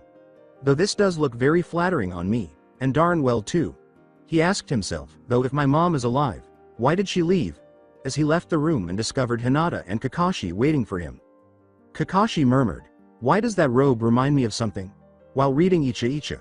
With a sigh, Naruto said, "Something to do with who my Junin instructor was when I was a genin." He chose to let Kakashi solve the problem on his own. Hinata said, "May I ask what the scroll said?" With a dejected expression on his face, he told her, "This robe, a ring, which can apparently turn into whatever weapon I may need, and a scrolls of jutsu that my father never showed anyone else. My mother made this robe." Hinata softly inquired, "What is it?" "My mother may be alive, not dead as I was always told," he stated. "But why would she leave? She knew that I would live, that I would need a parent. If she had been there, maybe my life would have turned out differently," he exhaled. "But if that had happened, there's a chance that we would never be." Standing on tiptoes to be level with him, Hinata slyly remarked, "I think we would have still ended up together." Kakashi dropped his book in surprise as she planted a kiss on his lips. She turned to Kakashi, who was staring at Hinata's audacity, and laughed. She smiled and said, "What, don't you remember, we are dating?" "But that was bold, even by what I expected of you," said Naruto. "Well, my life certainly won't be boring from now on. Not with someone like you by my side." "Naruto, on a serious note, would you like to see if your mother is alive?" replied Kakashi. Naruto gasped and turned to face his sensei, saying, "I know of a place that might have some information on her." "Really?" inquired Naruto. Kakashi gave nod. Kakashi said, "It's a bit dangerous though." Shikiaku. Ever heard of that place? It's also been called Suiraku. Most people are only familiar with Suiraku though. Naruto and Hinata had heard of that name before. When ninja were tired of their village, they would frequently travel to Suiraku. It was particularly dangerous because it was known to draw rogue nin. However, given how busy that location was, it was a perfect place to learn where specific ninja were. However, since it was expensive each time and the information was not always reliable, you had to be certain of what you wanted. Naruto replied, "We're familiar with that place. But can we really find out there? It has a shady reputation and the possible rogue nin there is unmeasurable. Can we handle that area?" Naruto, Kakashi responded, "Are you saying this because you really aren't sure about our ability to handle this or because you're afraid we actually will find your mom? This must be pretty intense for you. I only want to know one thing. Why was she never here for me? She knew where I was. Why was she not there at all?" asked Naruto. Hinata squeezed his hand after sliding it into his. "We can always not to do this, Naruto," she replied. Now trembling, Naruto squeezed her hand back, saying, "We can understand if you wouldn't want to. After all, you raise a good question. Why wasn't she there?" Hinata said, "But you still at least want to know." Naruto gave a solemn nod. "Then I'll lead you there myself. It is a dangerous place, but I know my way around there. During my Anbu days I often went there for information I had that we generally weren't knowledgeable about it. Just stay near me," Kakashi replied. "You two are only Chunin, even if one is a genius one." Naruto said, "We will. After all, I want my answers." The following day, they departed from the land of waves and headed for Suiraku in the hopes of discovering information that would help them locate Kushina Uzumaki, Naruto's mother. Naruto's thoughts turned back to his mother shortly after they departed. He pondered whether wearing the robe his mother had left for him was acceptable. "But even if she left me, it might still be beneficial," Naruto thought. "What happens if she notices?" Now he grinned. Kakashi shouted, "Hey, you two," and pushed the two Chunin out of their minds. Naruto tried to sound like his typical self when he asked, "Yeah?" Kakashi informed them, "We're almost there. Remember, stick near me. If you two should get separated from me, stick together and keep clear of trouble at all costs. No matter what happens, we'll most likely end up together again. And that's just because of the nature of the town." He laughed. "One time, while on a mission here with my sensei, I got lost and found him in the most unusual way. I let myself get captured. Eventually he started asking questions and found and freed me. Of course, I was never really captured, since I went of my own will," he chuckled. Naruto and Hinata said, "Right, Kakashi. Sensei. Of course you weren't really captured." Kakashi pretended to be furious as he glared at the two young people who were with him. "They won't believe me, of course. Naruto is accustomed to my teaching style, after all. Even so, I'm shocked that he tricked me for so long. Who would have guessed that Naruto deliberately misled everyone? Similar to Minato. Sensei." Kakashi shook his head and smiled as he moved toward two beaten gates. This location was identified as Suiraku by faded Japanese characters that are now hardly readable. Or Suiraku no Sato. the correct name for this location, which very few people even knew, much less use. Note: Suiraku no Sato, which translates to fallen village, is the correct pronunciation of the words no means of and Sato. In Japanese, Shikiaku also means fallen. Clinging to Naruto's arm, Hinata moved closer to him. Although she had quickly mastered the art of sealing, which wasn't that difficult, and had even regained some of her confidence, she still had a lot of self-doubt because of Heishi and the rest of his corrupt clan. They had trained together in the Land of Waves. Naruto hoped that she would soon gain the confidence to stand alone, and she was already taking small steps to change that. His assurance to her was, "It'll be fine. After all, we have Kakashi Sensei with us. Also, you have the strength in yourself. You just need to believe in yourself." With trepidation, she relaxed her hold a little and said, "Right. Who knows? Maybe you'll have your answers soon." As they strolled through the town and took in its details, Naruto nodded absently, "That would be nice." The village's name was a direct response to its name. A large number of the structures were ancient and in poor condition. There were only a dozen or so homes on this street, and many of them were windowless. In contrast to other places, there were no happy kids running around the street, playing frantically. He wasn't surprised that he didn't see any indications of children here. No matter how you looked at it, the streets were just packed dirt, filthy and discolored, with trash cans bursting at the seams of every home. And a lot of dubious people lurked in the dark. Hinata whispered, "Are there any businesses in this town?" Kakashi gave nod. "But very few. You of course have inns here. But the economy here is so bad it doesn't have many openings for jobs. Most people survive here by stealing or begging. Which reminds me. Keep track of your money and other personal items. Tell him I'm watching out for pickpockets, Kit." "I'm not fooled." Naruto was ordered by Kit. "What?" Naruto shouted in his mind to the little fox that was concealed in his pocket. "If he found out about you, he would freak." Tsunade probably already found via Shizune. Kakashi would only make the situation worse than it already is. And what is there for him to do? Kitsune made a demand. He can't keep us apart. Even he lacks the strength to accomplish that. Furthermore, it's not as if I'll lash out again. Be honest with him. And have Konoha found out?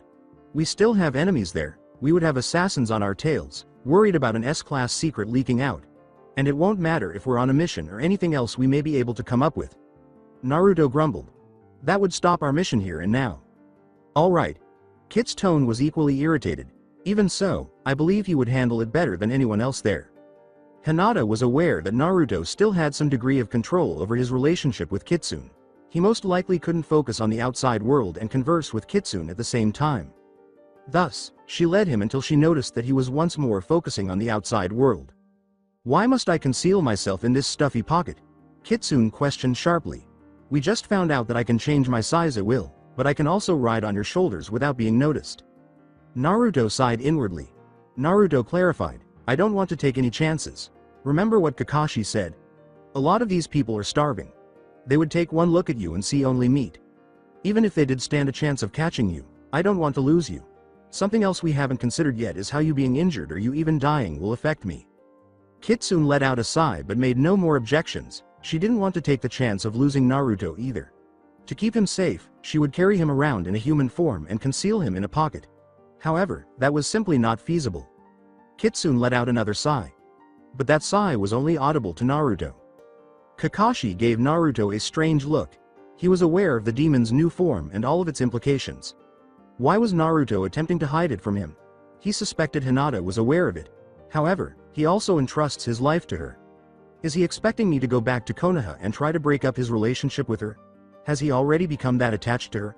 I wonder what you would do in this circumstance, Minato. Sensei.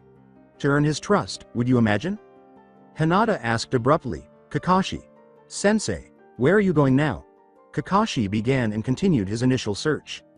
They heard Kakashi say, for now, I'm looking for someone who might have some information. He guided them down a side passage. Hinata and Naruto unzipped their weapons pouches in their legs without overtly expressing their intention to use violence. Be wary of attack. This street, when I was younger, was where you waited for someone who might have the information you seek. Also, this area is also for turf wars and, oftentimes, muggings and or murders of those who sought the information. Someone is waiting in the dark, Kit. Kitsune cautioned. A tall woman, concentrating on you and you alone. She isn't even armed, though. Somehow, I believe she wants to speak with you. I propose that we do it. She reminds you of something from your earliest memories, by the way, and it's calling out. Naruto agreed, releasing his arm from Hinata's hold and sprinting ahead. Then let's do just that. Kakashi hurriedly demanded, Naruto, what do you think you're doing? We must remain united, he cried. Ignoring this, Naruto slowed as he moved into the shadows where she was waiting. He whispered, we won't hurt you. So will you come out? He asked softly, instinctively extending a hand. After a moment of hesitation, the woman took his hand and let him guide her into the bright sunlight and out of the shadows. The woman's eyes adapted to the light and she squinted. She forced her long red hair out of her eyes, exposing blue eyes that matched Naruto's in color. She gave Naruto the impression that she had discovered something or someone familiar but was unsure how. When she saw his robe, her eyes grew wide. Kakashi blurted out, Kushina, which caused Naruto to look from Kakashi to the woman he was still holding her hand. He blushed and released it. He hurriedly said, I'm sorry. She looked at Naruto even more intently, making him question whether she was even able to speak. I just wanted you to come out of the shadows so I can see you properly. Her eyes widened and she collapsed to her knees, gripping her head and groaning loudly. Ma'am, are you mute? Can you hear me? She asked. Naruto helped break her fall by grabbing her by the waist. He was much shorter than she was. She whispered, I'm sorry. She looked up at Naruto as she stumbled to her feet. She turned to Kakashi and said, it's just that I know you. And the white-haired man behind. Kakashi, why did you bring my son to such a dangerous place? Why are you here after all this time? She demanded, her face displaying anger. Naruto and Kakashi both went pale. He looked at his sensei intently and asked loudly, Kakashi, Sensei, is that true? Kushina, muttered Kakashi, what are you doing here? Naruto yelled, what? What the heck is going on here? And pointed to Kushina and Kakashi in succession. With the urge to slam his head against the wall, Naruto cried out, not even a genius would be able to straighten this out with this little information. Now Kakashi touched his shoulder. Kakashi said calmly, I think we are all in the mood for some answers. Naruto approached Hinata with a stomp. Kushina, I think we deserve an explanation here. She said, not here. I'll take you to my place. They heard a creak as a door of some sort opened as Kushina stepped back into the shadows, saying, come on. I'll take you there now. She called out to them as she stepped back into the light. She said impatiently, come on. It's this way. Kakashi walked over to the red-headed man and commanded, come on guys. They reluctantly followed, passing through a door that had been disassembled as part of the wall and coming out into a network of tunnels rather than a house. Only Kushina and Kakashi were able to keep their bearings as they followed the woman who claimed to be Kushina through this one and that. They came to a dead end after passing through roughly a dozen tunnels. Naruto grunted, well, this was not a waste of our time. Kakashi gave Naruto a fierce look. Naruto. He reprimanded him. Be nice. Kushina said, no, he has every right to be this way. After all, how long was I gone? I have a lot of explaining to do and a lot of lost time to make up for. He needs time to take all of this in, if he wants to at all. All I ask is that he gives me a chance. Then he can make his own judgments on the matter. Agreed? Naruto nodded in agreement. She pushed a brick against the wall and the wall slid up as she nodded back. Now they were staring into a tiny room. There were numerous pillows and a few blankets in one of the corners. Off in one corner was a tiny bathroom. The room was filled with books and scrolls, and in the middle was a low rectangular table. She threw them all onto a blanket on the ground and dragged it in the direction of the pillows. She straightened up and apologized for the mess, saying, I wasn't expecting company. Heck, I hardly remembered anything until now, much less expect company. Hinata sat on a pillow close to the table and said, Kushina, what do you mean by that? I think Naruto wants to know as well, just doesn't know how to say it. Kushina joined the others who had already taken a seat and asked, who are you to him? With shyness, she replied, I'm his girlfriend. She joked, my little boy grew up, or something. Naruto merely stared at her icily. Sorry. Guess I haven't earned that right yet, my bad. Trying to maintain his composure, he said calmly, no, you haven't. Kushina offered, let me explain how I ended up here. There were no objections. See, a few months after you were born Sarutobi asked me to go on a mission, one that he could only trust to me. I accepted, leaving you in the care of one whom I could trust. Now, your father had imparted to me some very important information before he died.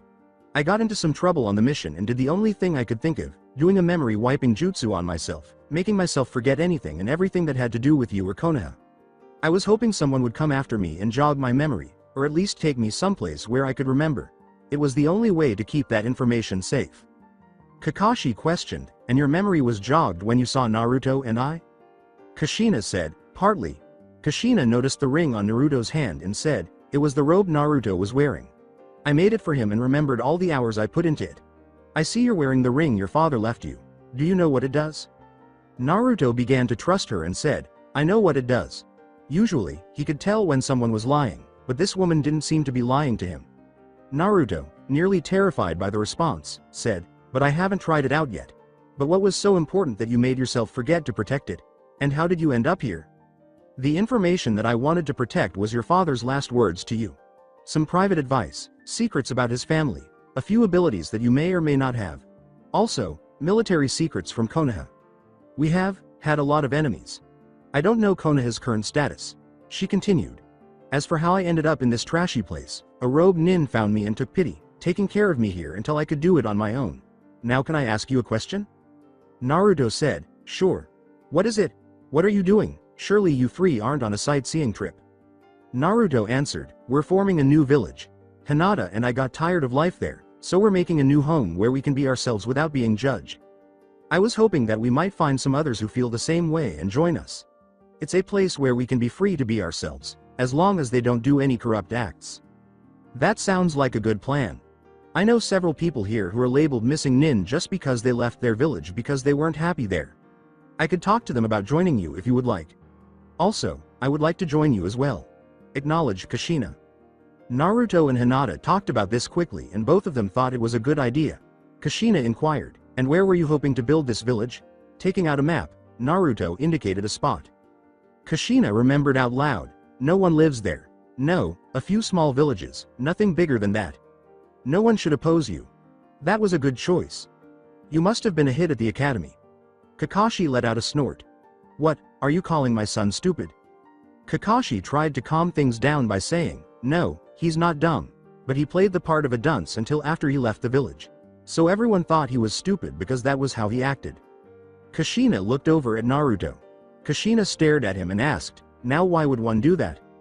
Naruto defended himself by saying, the villagers saw me as a threat. It was better to be a dumb threat than a smart one. Kushina paused before laughing, then said, besides, it worked in my favor a lot on missions.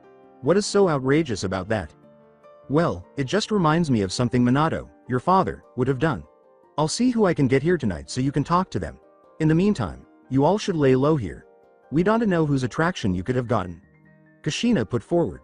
She closed the door behind her and walked out of the room, saying, if you are hungry, there is food in a box near the bed. I'll be back in a few hours. A few hours later, Kushina went back to her secret room as she had promised. When she realized she had one more guest than when she had left, she looked at her guest in confusion. Kakashi was reading a book while curled up on the cushions. It was the most recent Icha Icha book, Kushina observed. In the corner, Hinata was closing her eyes and meditating. The chakra was spinning through the girl's body, and Kushina could feel it. The ring on Naruto's middle finger was changing shape while he sat close to the table. A tall woman with long silver hair, restrained by a blank headband, watched him closely and occasionally commented. Squinting occasionally, brownish-red eyes were fixed solely on Naruto and his experiments. She was dressed in a tight red versus neck shirt with black fishnet showing through the sleeves that ended at her shoulders and down to her shoulders. She wore knee-high shinobi sandals on the rest of her legs and a pair of black shorts covering her lower bottom. Kushina asked calmly, Naruto, who is this? Since she couldn't recall ever allowing such a woman inside her house, she would remember opening the door for this woman. Returning the ring to its normal state, he replied, this is Kitsune. Now focusing entirely on his mother, he added, she is in one of her physical forms, and actually the demon who attacked Konoha and was sealed into me as a baby. But I won't reveal anything else without her permission. Kushina sat on the floor across from Naruto and remarked, I already know. Your father's family had long been making friendships and deals with demons, as the rest of the world called them cruelly. He knew that most of them were not actually cruel or evil. The evil acts that they did was brought on by some stupid human's actions. Kitsune said, obviously impressed, so, someone with a brain. And someone who actually uses it. She extended a thin hand. I believe that it is a custom of you humans to shake hands during a formal introduction. I am Kyubi no Kitsune, though you may call me Kitsune, as Kit does here. Kushina replied with a grin. You have a question? Ask, and if I can answer, I will. Well, I knew of the steps and changes that would take place, including your new ability to take a human form. But I'd always thought that the human form would have fox ears and a tail. Kushina laughed. Kitsune smiled fiercely, making her ears and tail stand out. I know, it's silly. But, it's what I thought. Kitsune explained, lightly flicking her tail, I can hide them at will. Kushina was unable to ignore this woman's strength and endurance. She suspected that Kitsune could easily and without difficulty cause chaos anywhere she wanted to. Kitsune, who could read Kushina's thoughts with ease, concurred, and yes, I could. But I won't. When I was living in the mountains away from civilization, my only desire was to live in peace. Now it's to protect Naruto here. And I know he would not approve of that. And he could even still stop me, as I'm still technically sealed into him. Were you invisible when you came in? I didn't see you enter. Kushina responded. Let me guess, you were in your fox form, also smaller, riding somewhere in their bags or something. Kitsune nodded, grinning. With a thumb jerk in Naruto's direction, she said, actually, in his pocket. Naruto grimaced at being compared to his parents. Kit, I think you got your brains from your mom. Granted, Minato was smart, but extremely airheaded. Unless you got him mad. Then few people could stop him. In response, Kitsune ruffled his hair. Like it or not, I consider you my kid. You have 3 parents, 2 of whom are in a good position to embarrass you. Hinata abruptly interrupted her meditation to ask, Kushina, what did you mean by powers earlier? You said Naruto may have some powers. She approached them while extending her rigid limbs. Kakashi remained engrossed in his book. I have a feeling they have to do with Kitsune. Kitsune told Hinata, another smart one, while teasing her with her fluffy tail. I also consider you my kid, by the way. And yes, his powers are directly tied to me. While I was still in his body, they were bound and sealed. Upon Minato's planned next stage of the process, which is how I am now, they were unlocked. Naruto need only become aware of them. Naruto asked excitedly, what do I need to do, and what are they? Naruto's already good vision became even clearer and more focused as he realized, the first one is heightened senses. You should now have every sense of yours heightened to the maximum. He had never been able to hear as much as he could now. As Naruto's newly enhanced sense of smell took over, he wrinkled his nose. Naruto grumbled, URG, that was one sense I did not need heightened. Kitsune grinned and said, now I know how Kiba feels with his smelling. Kitsune promised, and the second one will come in very handy. Naruto said, focus on me, very intently. Suddenly, he noticed Kitsune surrounded by a bright red aura. Kitsune clarified, it's not an aura. You can see chakra. Only instead of like the Hyuga's Byakugan, it's the person's aura. Over time, you won't need to concentrate to see one's chakra. This also allows you to predict your opponent's next move, as well as scan one's chakra to determine what his chakra nature is and tell which areas of study she is best suited to. Naruto yelled, cool, and began preparing to begin training that sense until he could perform it effortlessly. By areas of study, do you mean like ninjutsu, genjutsu, taijutsu, kenjutsu, and all the other types of jutsu? Replied Naruto. Kitsune gave a nod. Just as he joined them, Kakashi said, but don't only focus on those abilities. Kakashi vowed, that'll be what ends up in your death. You must become good in every area to be a good ninja. And don't forget about the 2 other types of jutsu, dujutsu and fuinjutsu. Your father was good in all of those areas except dujutsu, which he couldn't use because that uses the person's genetic bloodline limit. And Minato Sensei didn't have one. Having never heard of this one, Naruto questioned, fuinjutsu? And no, I didn't make it up. It's essentially sealing techniques, such as sealing demons into human hosts and so forth. If you'd like, check out for more information on that. It's the type of jutsu that is basically sealing. You and Hinata already know the most basic use of it. Kakashi clarified. Naruto recalled a moment when he had witnessed Jiraiya seal some black flames into a scroll, saying, it not only allows one to seal demons, though that has a very high price, but to seal elements as well. He became aware that some fuinjutsu had already been shown to him. While I am thinking about this, those who I can trust will meet us tomorrow at noon at a secret place I'll show you to. Kushina stated to them. Everyone gave her a funny look when she said, they want to meet you all before they go riding off into the sunset with us. She questioned defensively, what? Those were their words, not mine. Hinata gave a yawn. Kushina remarked, "Well, that settles it." Kushina took a scroll from next to her bed and opened it, revealing more pillows and bedding. "It's lights out now. You all need to rest. Especially for tomorrow's meeting." As Naruto climbed into bed, Kitsune transformed back into a fox and lay close to his feet, saying, "I don't have enough for everyone. I have some of the most commonplace, and some of the weirdest, things sealed into scrolls." Around 10 the following morning, Kakashi woke everyone up. He woke everyone up, with the exception of Kushina, who woke up first. Kushina got Naruto up, and Kakashi got Hinata up. Kitsune transformed into a human. Kushina turned to Hinata, who was holding a large chibi doll of Naruto, and said, "I'll get Kid up. You gotta know what to do, otherwise he takes forever to fully wake up." Kushina asked, "Kitsune, what's up with that doll of my son? It's kinda creepy." Kitsune chuckled. She heard Kitsune say, "Hinata cuddles with that over the real Naruto." On the first night they left, she was physically and emotionally drained. While asleep, she pulled him down next to her and wouldn't let him go. Naruto had no choice but to sleep where he had pulled down to. Naruto had that made to give her the comfort that she feels the need for at night, while also using that doll as protection for both of them. Wondering, how does a doll protect them both? Kushina asked.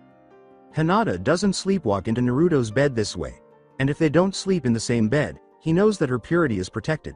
He would hate himself greatly if he did something he regretted because of a teenage boy's hormones. As you should know, it's not that hard for something small to become big, to cross that line. Kitsune clarified. Hinata, still half asleep, said, "Yeah. Maybe it would just be better to get it over and get married." Kitsune chuckled, Kushina blanched, and Kakashi thought something like, "This would make a great book." "Oh, what did I just say?" Hinata exclaimed after being startled into complete consciousness. Everyone turned to look at Naruto in disbelief as he asked, "Why not?" Kitsune tugged on Naruto's ear painfully, causing him to wince aloud. "Well, we are forming a new village. And we do love each other. So it was bound to happen eventually. Hinata has a point. Get it over with now, and we'll be happier in the long run." Hey, what's this for? Don't speak about marriage so flippantly. Marriage is a sacred thing, not to be taken lightly. Kitsune said. For all we know, this may just be a fling of yours. No way. Swore Naruto. There's no way this can be only a fling. Don't you know what they say? Blondes are the fun ones, redheads are the types you have the fling with, and dark-haired ones are the ones you'll want to spend the rest of your life with. He laughed and released his ear from Kitsune's grasp. Now, come on, didn't someone say something about a meeting? After guiding them all to a tiny intersection in her network of tunnels, Kushina exited through a door. 5 miles from the door was a large, dilapidated building. They opened the door, and it creaked. There were around a dozen people waiting, all seated in different parts of the room, and they met them face to face. One of them had a Hyuga's eyes. With a startled expression, the man sprinted in front of Hinata and dropped to one knee. Lady Hinata, had I known that you were one of the ones making the new village, I would have had no hesitation of joining you. But what are you doing away from the clan? Not that I don't like seeing you again. Hinata responded, I left because my father got too controlling. I, along with my boyfriend Naruto, both seek a place where we can be ourselves. So we decided to form a new village, and make that village a place where we're all free to just be who we are without clans who judge us. But who are you? I don't remember you at all. And please, get up. You don't need to do that for me. The man stood up. Lady Hinata, I am Toshiro. I was in the clan until shortly after you turned 1. I could see the potential you had, but before I saw you as the heir, I saw you as Hinata, a sweet little girl with no evil in her at all. I hated to think of what the Hyuga clan would do to you. But I had no power to change that, as I was only a member of the branch family. He continued. Toshiro grinned and said, and I see that you have not changed. I'm glad to see that. I was only able to do this thanks to Naruto. I still have self-esteem problems thanks to my clan. But we're working on that, she concluded. I hope we will be able to count on you in this endeavor. We've already made some strong allies. But we'll need all the help we can get, in order to make this dream come true. Lady Hinata, I will do so gladly. Finally, a good person from our clan. But may I ask 2 small favors of you and your boyfriend, Naruto? I believe you said his name was. Hinata nodded her head in agreement. 1. Well, no one here is any good with Jayuken, they don't even know it. May we spar every now and then, just to keep our skills sharp? Of course. But I'm not completely perfect at it, thanks to my father refusing to train me properly. Toshiro nodded. Hinata grinned broadly as she said, "Of course, if you would like, I can help you there. I was very good at it from a young age. And Naruto, I have a favor to ask of you. Would you hear me out?" Naruto said, "Of course, if I can help I will. I want to have a match with you. In order to see just how good you are. I want to know if you are strong enough to be Lady Hinata's consort, as she deserves someone strong," he said, causing Naruto to grin. "And if I'm not?"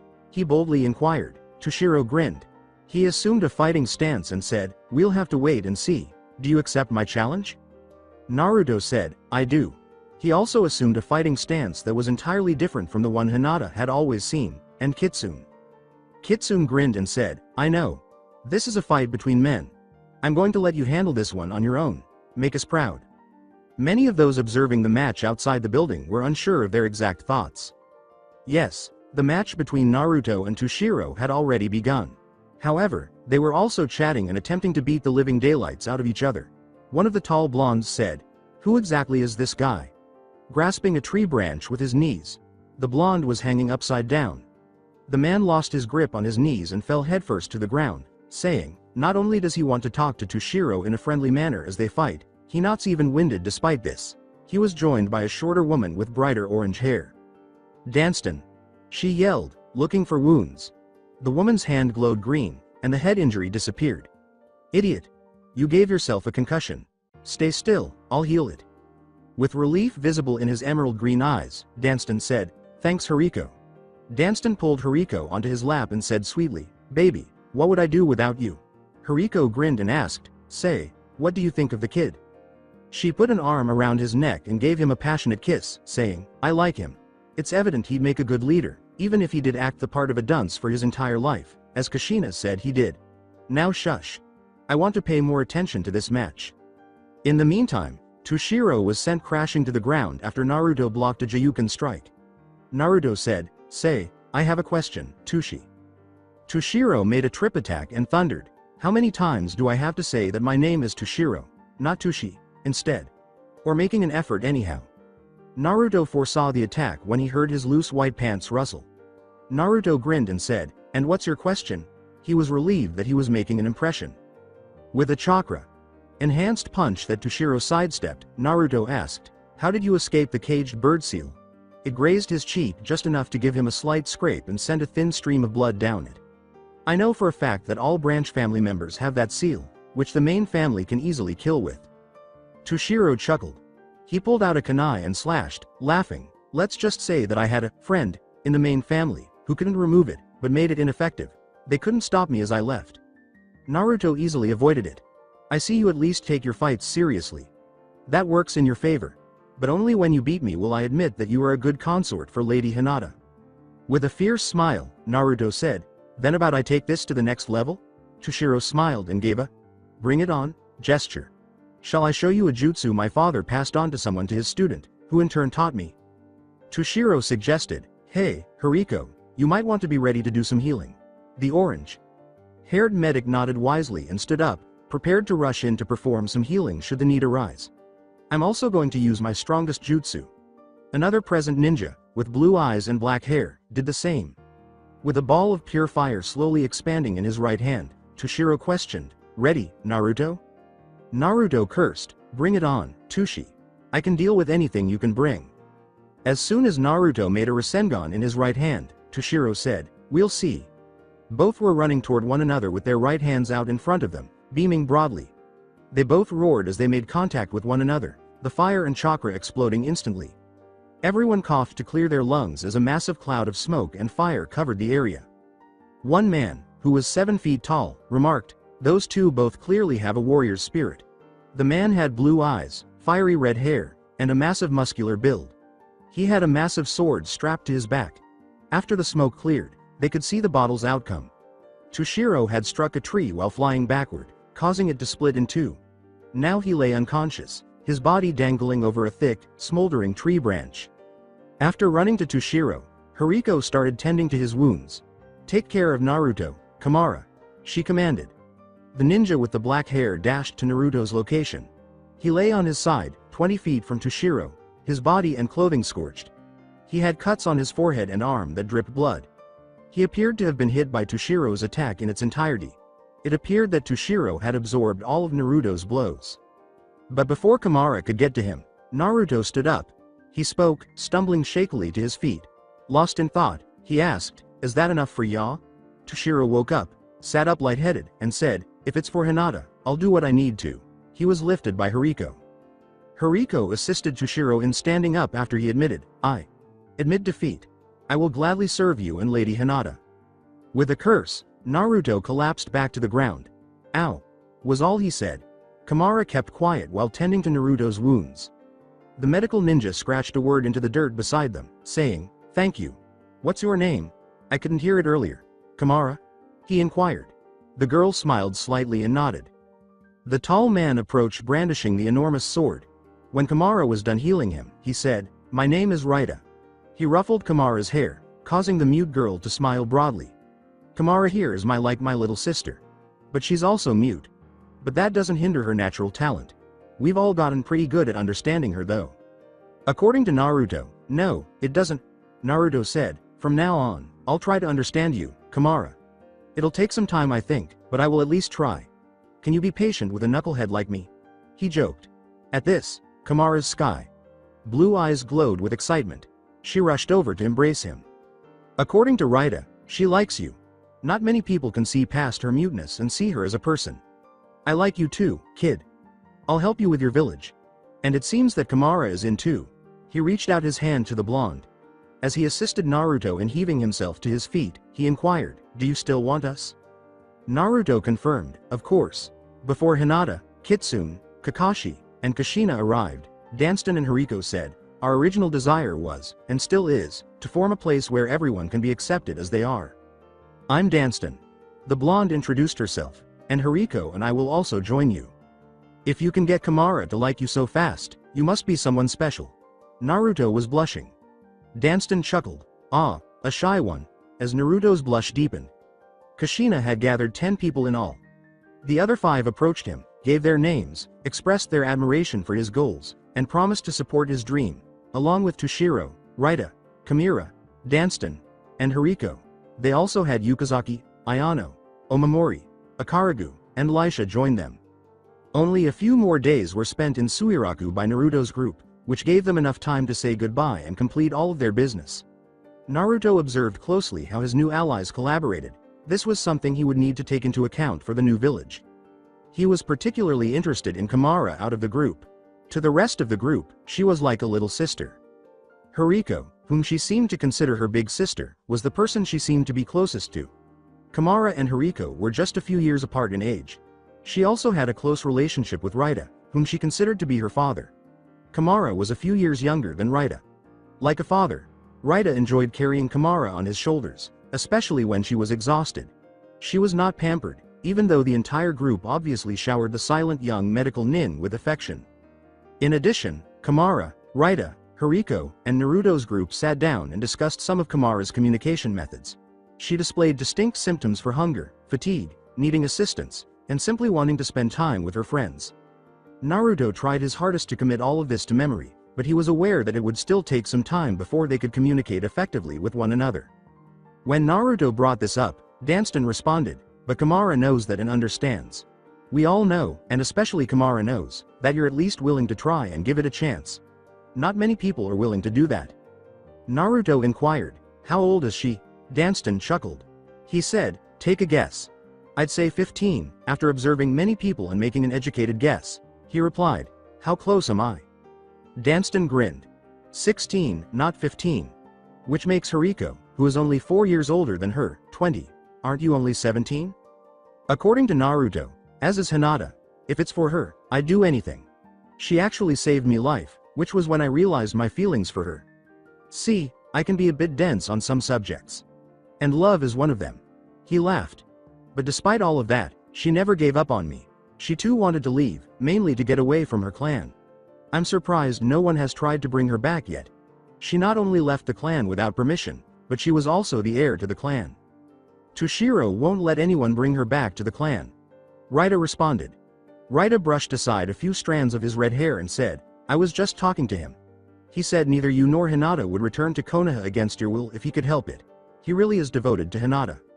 With a red and silver ball of fur in her arms, Kamara ran up to Naruto with excitement. With a curious expression on her face, she gestured first to the ball of fur and then to Naruto. Kitsune was identified by Naruto as the ball of fur. It's not that I don't appreciate the attention, Kit. However, I doubt that this girl has ever owned an animal. I will get back to you. As she leapt onto Naruto's shoulder, Kit said. Naruto clarified, Kamara, this is Kitsune, my familiar. Kamara had been inquiring about the fox's identity. Kamara grinned and caressed Kitsune's neck, saying, she's a good and loyal friend to me. Kamara nodded enthusiastically and gestured to her bag, which Kushina had given her, before saying, so, you ready to go? We're leaving tomorrow. She had packed everything she owned. To begin their journey, she only needed the signal. Everyone gathered at the town gates early the following morning. They turned to the gate and waved goodbye together. Kamara was particularly eager to start traveling. Rita stated, she likes to travel and see new things. And it's been a long time since she's been able to do so. Well, I'll just have to make sure she gets plenty of opportunities to do just that, Naruto replied. Behind them all, Hinata grinned as she spoke to Toshiro. Kamara said with joy, Naruto and Kamara are really bonding. I'm glad to see that. Toshiro, who was also pleased to see Kamara actually having a friend close to her own age, remarked, Naruto and Kamara have kindred spirits. That's why they can get along so well. In order for true friendship and companionship to be born, there must first be understanding. And they understand each other very well. All of them were older than 30, with the exception of Hariko. Someone shouted, Erg! From somewhere close to them. Toshiro turned on his Byakugan and surveyed the area. As he ran in that direction, he said, this way, Lady Hinata. Naruto and Hinata went on foot after him. They discovered a clearing. As Naruto only became enraged, Toshiro and Hinata froze. A woman who was clearly from the main family used the hand sign that only they knew to activate the curse seal on Neji's forehead and cause him pain. Neji Hyuga, Haishi. Sama ordered you to return Hinata to the clan. And you will do just that, she said. What do you say? Do you still foolishly want to join her? I won't recant, Neji swore, his face contorted in agony as he lay on the ground. Hinata and Naruto did a good thing by leaving. And he woke me up, pulling me from the destructive path I was on. I will join and help them. They offer the one thing I have always wanted. Swooping in and knocking the main family Hyugas away from Neji, Toshiro declared, Lady Hinata, I will get Neji from their hands. As the others joined Hinata, Neji was swiftly dragged out of the fight. The hand sign that triggered the cursed seal had to be abandoned by the enemy Hyuga. Neji went limp because his body could no longer handle the pain he had experienced. Toshiro, please protect Neji and yourself. We'll take care of these two, replied Hinata. Toshiro gave Neji a nod and positioned himself defensively. Naruto transformed his ring into a staff and said, Hariko, Kamira, be ready to heal any injuries. Rita drew his sword, and Danston took a fighting stance. Everyone else, these two stand in our way. Show no mercy. His words. Hinata adopted a Jiyuken posture. Waiting to see if they were needed, the other members of the group fell back. 4 people opposed the 2 Hyugas, regardless of their strength. Lady Hinata, please come with us, pleaded one of the enemy Hyuga. Your father is prepared to help you free yourself from the demon brat's control. Hinata became enraged. She roared, charging in and directing a well-aimed Jiyuken strike at the woman who had insulted Naruto. He has no control over me. I told him that I wanted to leave and he helped me become free of you guys. You'll pay for implying that Naruto would resort to such cruel methods. You don't know him at all, she said. In her ear, she whispered in a dangerously low voice, he and I are one. No one will separate us, as the woman fell to the ground. Kakashi was so impressed by Hinata's intense display of strength that he started to perspire. With trepidation, he said, remember not to tick her off from now on. Using his staff to poke his own opponent in the stomach, Naruto exclaimed, good going, Hinata. Naruto brought his staff around and tripped the man, causing him to drop to his knees, saying, see, you can do it. Danston, who had been with Naruto when the battle started, broke the man's neck in a flash. He treated the one Hinata had just vanquished in the same way. Despite feeling sick to her stomach, Hinata tried to hide the terrible feeling. But she was a ninja, just like everyone else in this room. They occasionally had to perform unpleasant tasks. She whispered, at least bury them properly. Using her earth natured chakra, one of the other people with her dug 2 holes in the ground. The two dead nins were covered up after Raita carried them to the holes. Hinata had now moved to the area where Kamara and Hariko were treating Neji. She inquired, "How is he?" Hariko said, "He'll be fine. But he needs rest. I was wondering.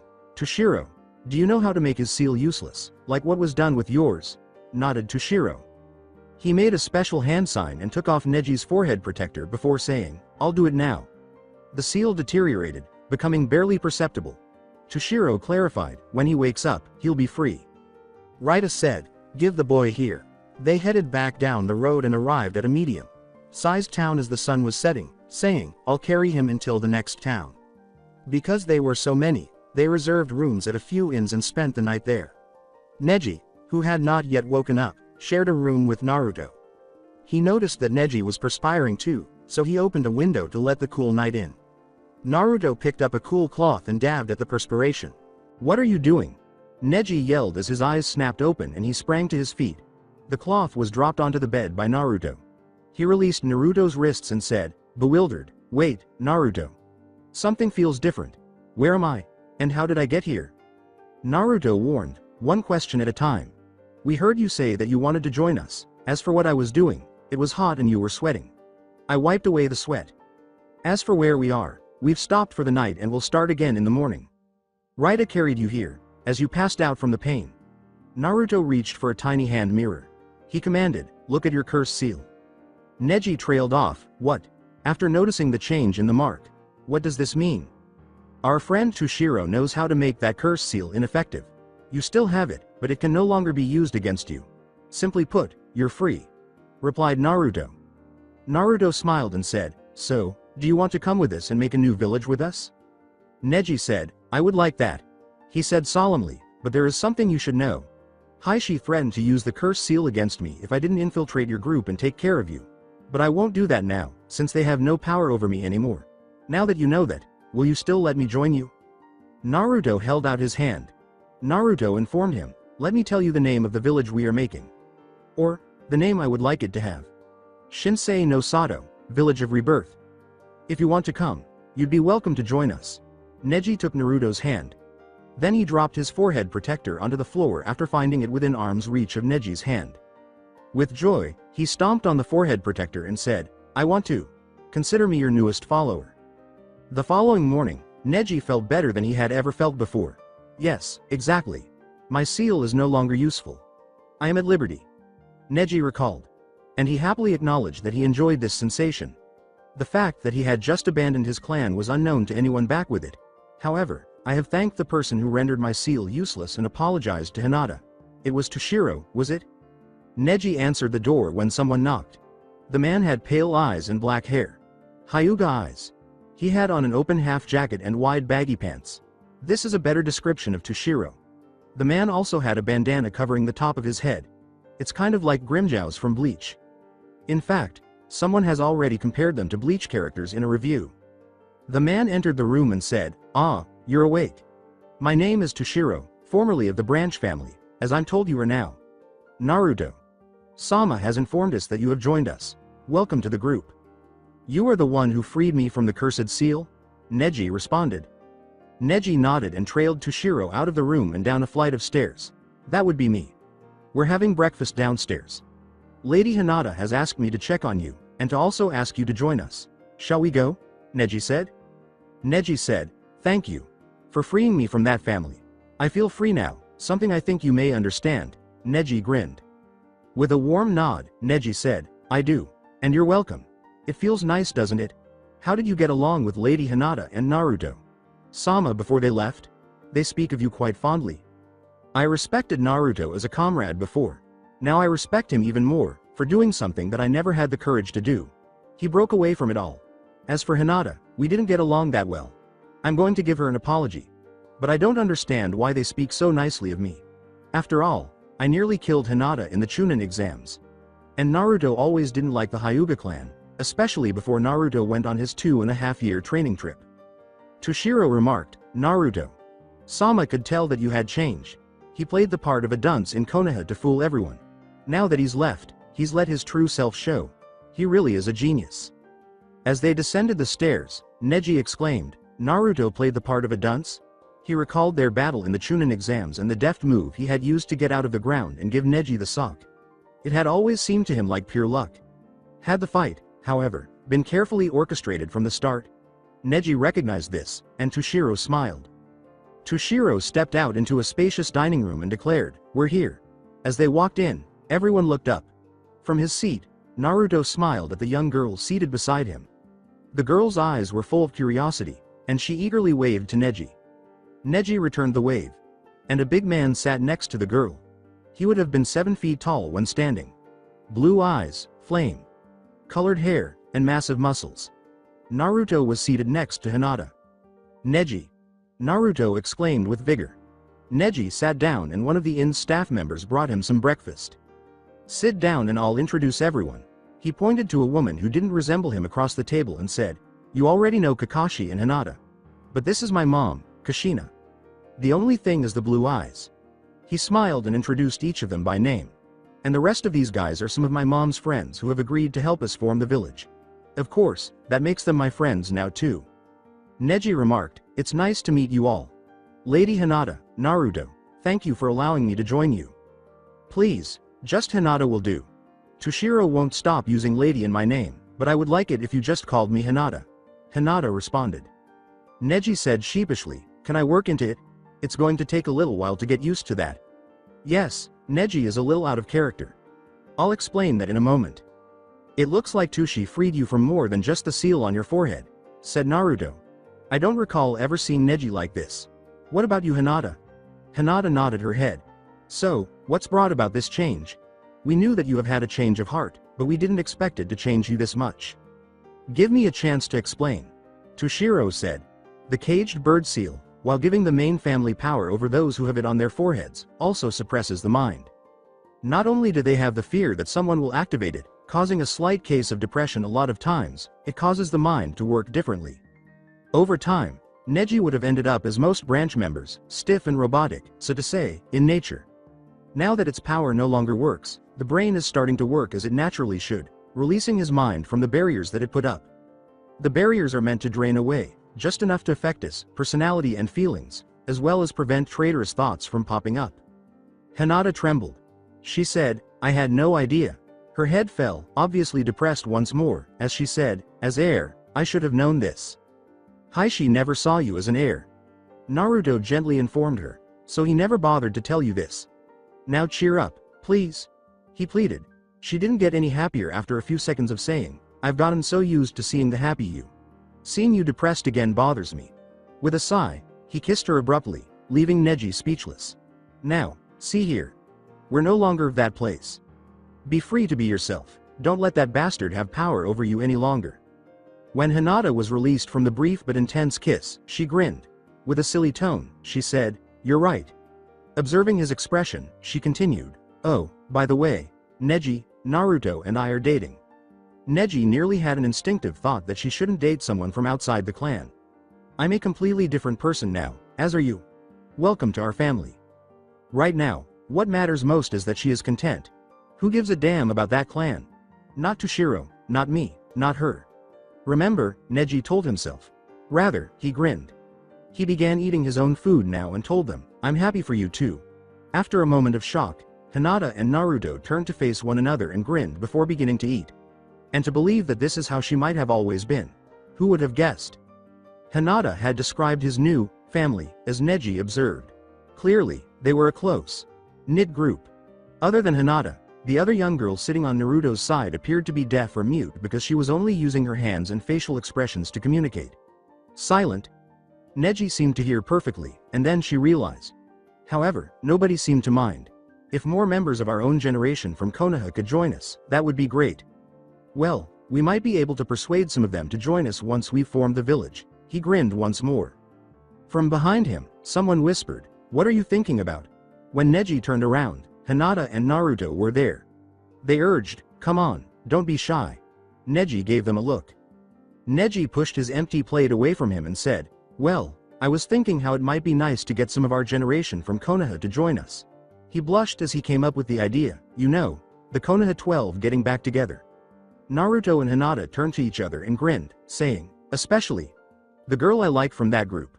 I know she likes me back. But I refuse to let my own wishes take prominence over the orders of Haishi. That was really stupid of me. Hinata confessed guiltily, we were thinking the same thing. So, who is it? We'll put extra effort into recruiting her. Then Naruto said, 10.10. This confirmed Neji's suspicions as he blanched. Hinata, when we go there to ask them to join us, make sure to really try to convince 10.10. It's only fair that they feel the happiness we do. But I don't think it'll take much coaxing. Especially if Neji does the talking. He tenderly wrapped an arm around her waist. So Neji, you want to talk to her about coming to join us? Come on, don't be held back. You're free now. Live it up. Neji nodded, mentally rejoicing that he was no longer constrained by his family's expectations. That would be nice. It was now several months later. The leader of the nation had given them permission to establish their village. They were all still constructing the main village at this point. It was taking a long time, even with several shadow clones to help. They had slept in tents for the first few days.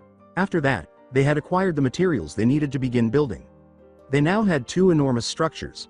One for the hospital and another that would be the town center. The offices that would assist in running the village once it really got going would be located here. They also had some homes constructed. One of them housed Kitsune, Kushina, and Naruto. Hinata had another with Neji and Tushiro. Hariko and Danston had their own, as did Raita and Kamara. The siblings, Yukazaki and Omamori, also created their own. Laisha, Ayano, and Ikaruga decided to live together.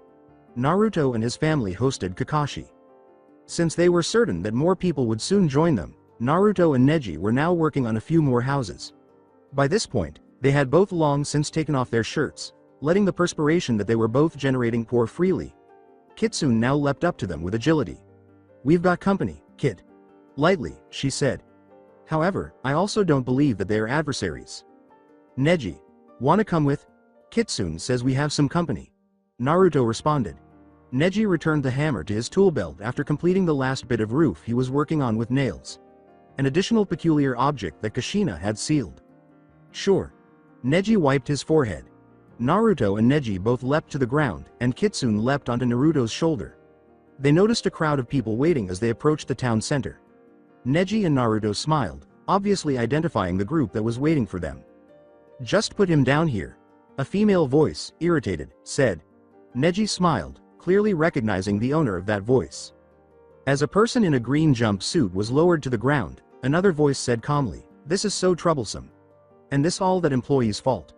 If that drink had not been brought to the wrong table, he would be conscious and able to walk on his own. He nearly destroyed that inn. Again, troublesome. Naruto laughed. Arg, I'm hungry. When will we get some food? Complaining won't help Choji. Naruto popped out laughing, grabbing everyone's attention. Seriously Choji? We came here to support and help Naruto and Hinata, not complain. Now be quiet or I'll use my mind transfer technique to make you be quiet, he exclaimed. He grinned once more, realizing that all but two of the ninjas of his generation were present. 10.10 ran up to him and yelled, Neji, with excitement. She remarked, you're different now.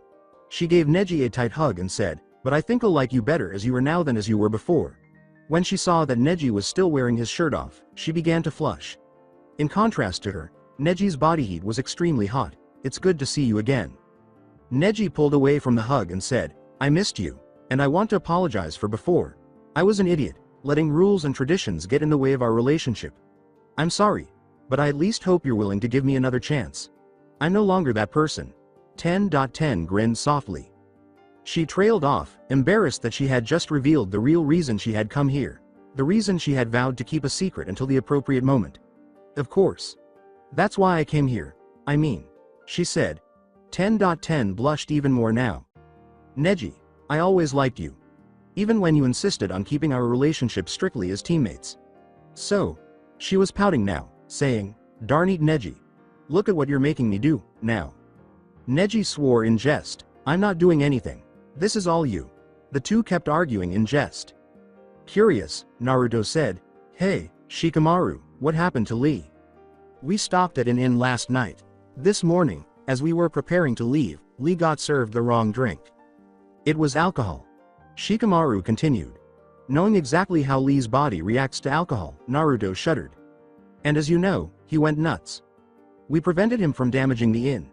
But after he stopped being violent, He acted like a total drunk still. He passed out a few hours ago. And we're glad he did. He was hitting on Ino and 10.10 in the most obscene and stupidest ways. Shikamaru murmured. So troublesome. Naruto proposed. Well, how about we take this to my house? We'll settle down there for a while. Neji and I were needing a break anyway. Food at last, exclaimed Shoji. Hey, speaking of your house, you need to tell us everything that happened since you left. The village was in chaos for a while. You should have seen everyone's faces when Tsunade Sama told them that you and Hinata had left the employ of Konoha. And the elders freaked when we all told them we were leaving. All except for that pink-haired bimbo, of course. Ino brushed her blonde hair aside and explained, Sakura really didn't like your decisions or ours. See, this is how it went. Rewind. As Tsunade adjourned the meeting, Sakura demanded, how could you all? Kiba turned to scowl at the pink-haired medical nin. Naruto has pretty much abandoned this village and threw the Hyuga clan into chaos. And you all want to join him? Kiba said. That place tormented my teammate beyond all imagination. If this means that she's happy, I'm glad she's left. Kiba grumbled. And Naruto had just as good reason to leave as she did. They're happy together and that's all that counts. And besides, who is calling them traitors? Tsunade Sama just said that they were now forming a new village with the permission of the council, not that they were traitors. Kiba said with a grin. I know, boy, she is annoying. Kiba, exclaimed Sakura, I thought you would agree with this. Shino concurred, saying, Kiba is right. They aren't traitors. If anyone is a traitor, it's your precious Sasuke. He left the village with the enemy willingly, all for the sake of power. To say that Naruto is a traitor for leaving the village under a peaceful banner while Sasuke is not when he left the village how he did is a double standard. Sasuke wasn't that special. If anything, he was lower than scum, as you just proved yourself to be. Unable to get the words she wanted to say out of her mouth, Sakura stammered. What? Speechless? Ino had a chilly question. Good, after how you treated Naruto, pushing him aside like trash the way you did. All in order to impress Sasuke, you should be. Sakura defended herself by saying, you're just like me. You are also obsessed with Sasuke. Ino said solemnly, no, I'm not. I was disillusioned after Sasuke betrayed the village. I realized that I had been wrong and accepted that I made my mistakes that I had made. But you are just like those corrupt leaders here. All like Sasuke this, Sasuke that. No one ever saw Naruto as a person. But Sasuke was the apple of their eye. At least they realized what he truly was. But you? Ino said with tears in her eyes. Shikamaru placed a hand on Ino's shoulder to reassure her. You still aren't. Naruto could die for all you care, even saving you and you remembering it, and it still couldn't have been him. No, only that stupid Sasuke was capable of doing that. He stated, we're still joining him. Sasuke and you are both lower than scum in our eyes now. And it's better to leave our home and go to a place where we'll be accepted than be condemned to the fate of the people of this village. Maybe you'll find your precious Sasuke soon. But I doubt they'll let him live. Not after what he's done. The village isn't as stupid as you are. Everyone but Sakura removed their headbands and let them fall to the ground one by one. With tears in her eyes, she said, guys. Why? 10.10 replied, we're sick of this place. Proud of her tears, Ino vowed, and if we could help, we are never coming back to this place. We're going to Naruto's village, and we'll help him make it great. Now if you'll excuse us, we're going to be reborn, just like Naruto's village promises. Final flashback. Startled, Naruto uttered, guys. Kiba nodded proudly and asked, you all really did that? For Hinata and I? None of our families were really happy about this decision. But it's our lives. Here, they will do some good. You guys delivered on your promise too. Neji has been reborn. If you can enable his rebirth, just think about what you can do for the rest of this world. Naruto sighed. Naruto realized, we have a lot of catching up to do. But first, there's a few people you should meet, he continued. Now they arrived at Naruto's house. One of them is a reborn Hinata, now my girlfriend. We started dating shortly after I woke up from my near-death experience months ago. Naruto laughed. They went into the house, where Kushina was taking a break from her construction work, and said, and the other one might shock you guys. Guys, this is my mom, Kushina. Mom, meet my friends. Shino introduced Lee, who was still intoxicated, after everyone else had introduced themselves. Shikamaru came last. Kushina grinned and stood up to greet them appropriately. And I'm Shikamaru Nara. We've come to help. She said kindly, welcome then. We need all the help we can get. Shoji's belly rumbled. Naruto, tell the others to meet in the center of town. We're having a welcome feast since we just gained so many new allies. Spread the word. Naruto left the house quickly. Choji's booming, victorious shout was the last sound he heard coming from his home. Food. As Hariko assisted Lee in sitting up, he muttered, "Erg," while clutching his head in his hands. With a slur in his voice, he managed to exit and ask, "Where am I?" Hariko asked, "Kamara, please give me the messaging." Kamara brought a steaming liquid in a mug. Hariko kept Lee from spilling all the liquid while ensuring that most of it ended up in his mouth. "Now be quiet and drink this. This will take care of the hangover in time for the feast." She used a moist cloth to wipe away what spilled. The ninja, dressed in green, jolted to consciousness. His face was filled with confusion as he asked, "Huh? How did I get here?" Hariko replied, "This is Shinsei no Sato. Your friends carried you here. Apparently you shouldn't touch alcohol and you accidentally drank some. My name is Hariko. I am helping Naruto and Hinata form this village. After a warm bath, you'll be well enough to go the feast we're having tonight." Lee objected, saying, "First I must find Hinata. I carry a very important message to her from her little sister. May I find her first please, Ms. Hariko?" Hariko insisted that it be just Hariko. The young person nodded and hurried out of the building.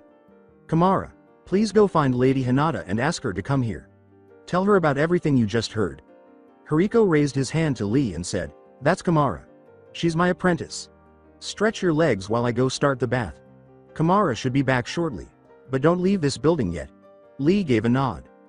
Shortly after Hariko departed, Kamara reappeared, followed by a nervous Hinata. Her voice trembled as she questioned, "What's this I hear about Hanabi?" Lee placed a soothing hand on her shoulder and asked, "Is everything okay? Is she in trouble? I knew I should have taken her along."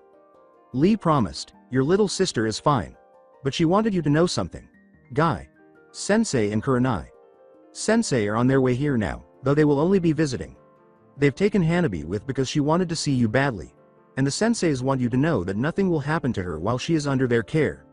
Hanabi wants to stay with you." Hinata's gaze widened. How did my father react to this? He was mad enough to lose one heir. But losing the only other possible heir? He can't be happy with this. Lee responded, "Hanabi proved herself. She told him that she wanted to see you. After a huge argument, it was decided that if she could win a match against an opponent of his choosing, she would be allowed to leave.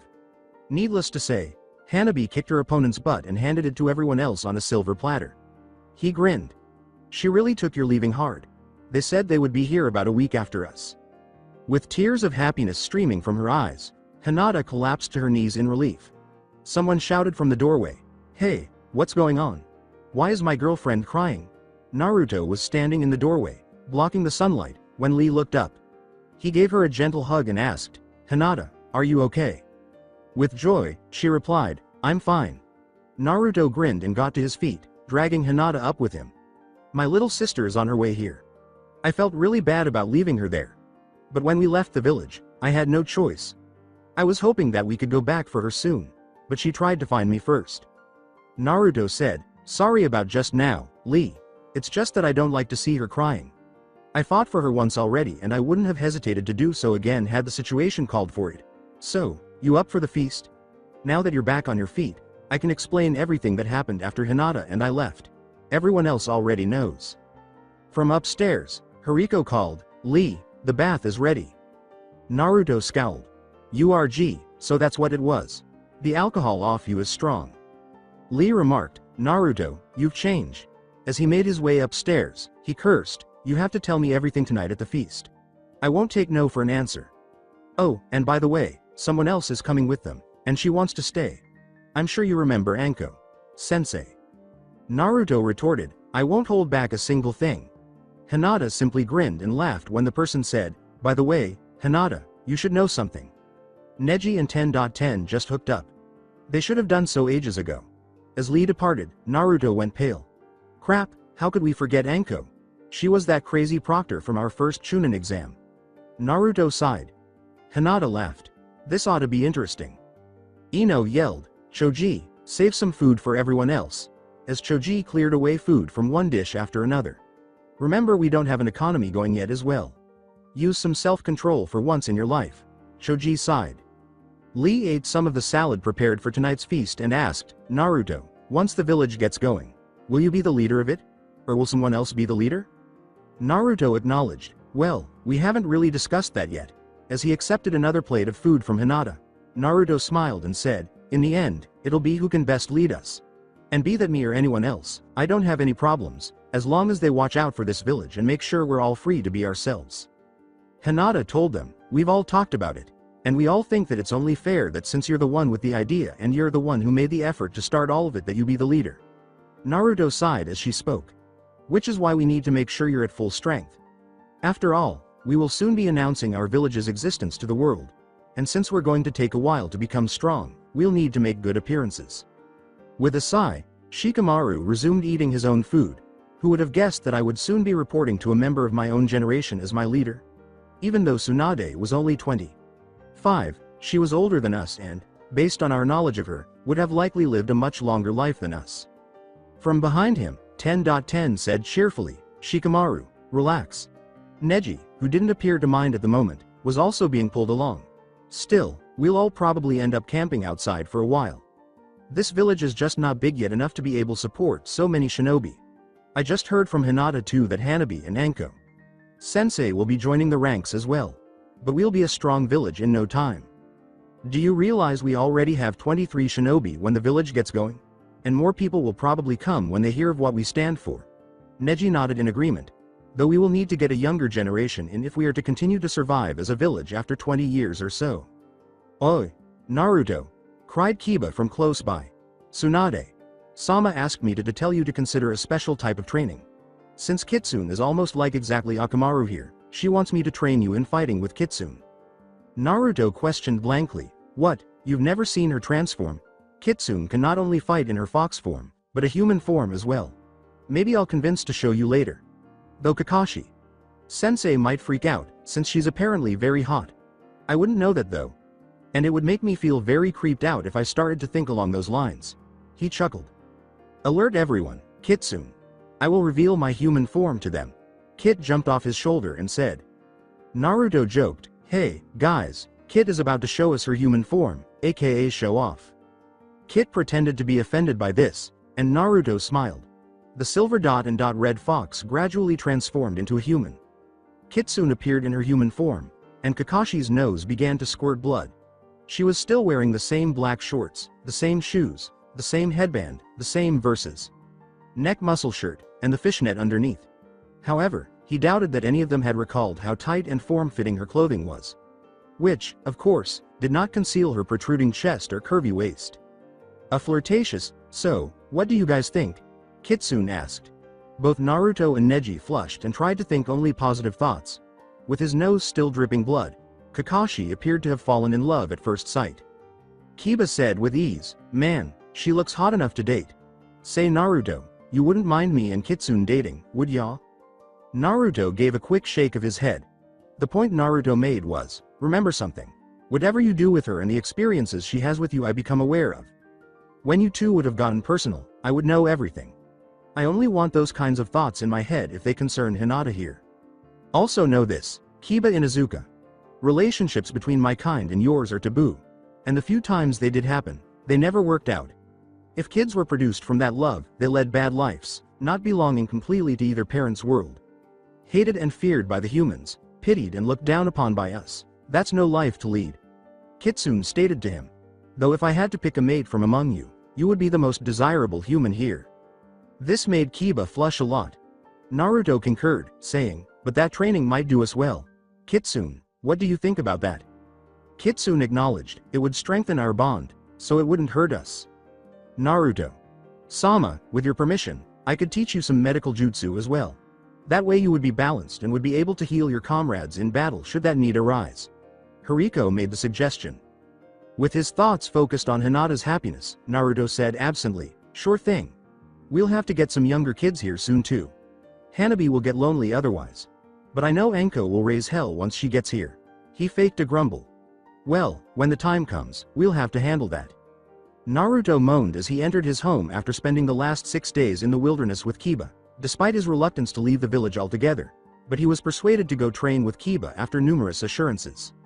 Much of the process could be omitted because Kitsune and Naruto were already acting and thinking alike, and the emotional bond that typically requires years of training to develop had already been established. Kiba had therefore pushed them to think about how they could join their attacks, teaching them a few new techniques to improve them, and how to effectively employ these in battle. As a result, Naruto returned home exhausted, bruised and battered from nearly a week of intense training, to the point where even Kitsune struggled to keep up his healing. They had discovered that Kitsune's inability to heal him as quickly as before was a drawback of Kitsune being free of Naruto's body, but that had made Naruto realize that he should learn to not rely on Kitsune so much. There was a chance that something might happen to Kitsune, but Naruto didn't want to consider the potential consequences of her being hurt or killed. "How was the training, Naruto?" Kushina asked as he stumbled into the house. Naruto didn't answer right away, only flopped onto the couch face down. Kitsune had made sure to be clear of that area, opting to lay down on a cushion nearby in her fox form. "Are you okay?" Kushina asked as she hurried over to see if he was hurt.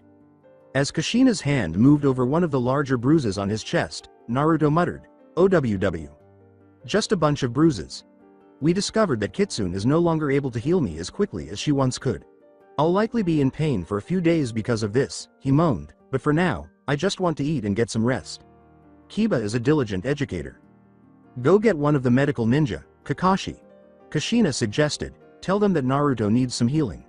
I'll go get you some food, remain in place." The couch, which was one of the items they had acquired when they had bought the supplies a month ago, was one of the other pieces of furniture that had been acquired to furnish the homes with, and it was actually fairly comfortable. Naruto said wearily, trying not to fall asleep on the couch. "No argument there." As she brought back some leftovers from the night before, Kushina said, "Here. It's not fancy, but it's food." Naruto happily accepted the food and savored its aroma. His enhanced sense of smell had allowed him to detect a wide range of scents that he had previously been unable to detect, and after 6 days of only eating food from the forest, this smelled good. Naruto said, "Thanks." Kamara hurried in as he was eating, with a worried Hinata behind her. Kakashi returned to his book where he had been before Kushina asked him to go get a medical nin. Hinata spoke as Kamara dressed his numerous bruises, some of which were quite dark. "He looks just as bad as you," Hinata informed him. "I just saw Kiba. He will undoubtedly hire a medical ninja to treat all of his minor wounds. To beat the two of you so severely must have required some pretty intense training." Kamara completed dressing his bruises and informed him that he needed to rest. "I will," Naruto said. "Isn't Hanabi and Anko coming tomorrow?" He smiled. "My body won't let me stay awake either, so I wouldn't be forgiven if I skipped that for the sake of rest. In order to take a bath tomorrow, I will need to program my alarm clock to wake me up earlier. I'll just fall asleep in the water." All of the Hyugas in the village were more animated than usual the following day, and Tushiro, who had never met Hanabi, was excited to meet her. Neji also wanted to apologize to her, and Hinata just wanted her sister to be safe in the village. At 10 o'clock, Hanabi, Anko, Guy, and Kurenai finally arrived. While Hinata was discussing something with Ino, the call came that they had visitors, so she ran to the gates, which they were just beginning to work on, and saw the group of 4 approaching the town center. Hanabi was walking alongside Guy, who noticed her as she stopped in the middle of town, sobbing softly as she saw her little sister safe and sound. Guy whispered something into her ear and gestured toward Hinata. "Big sister," Hanabi yelled as she ran towards Hinata. Hinata met her younger sister halfway, taking the younger girl into her arms and embracing her. Hanabi was crying, her body shaking with the strength of her sobs. "I missed you. I believed I wouldn't see you ever again. I apologize for leaving you behind. I am, really. I had no other option at the time. However, that still doesn't make it right. But I'll make it up to you," Hinata said softly. "Make a commitment."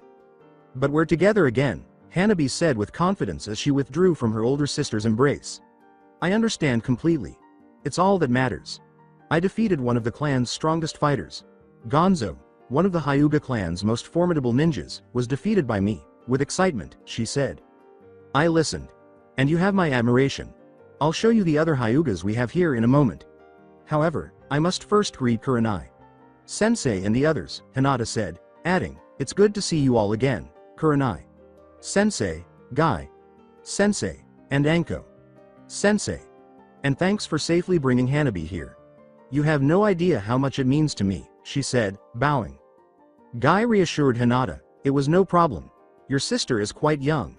That you two have at last been reunited makes me happy as well." "How are you doing, Hinata?" "I've been worried about you," Kurenai said, giving her former pupil a hug. "And what's this boyfriend thing I've heard?" Hinata chuckled. Oh, him.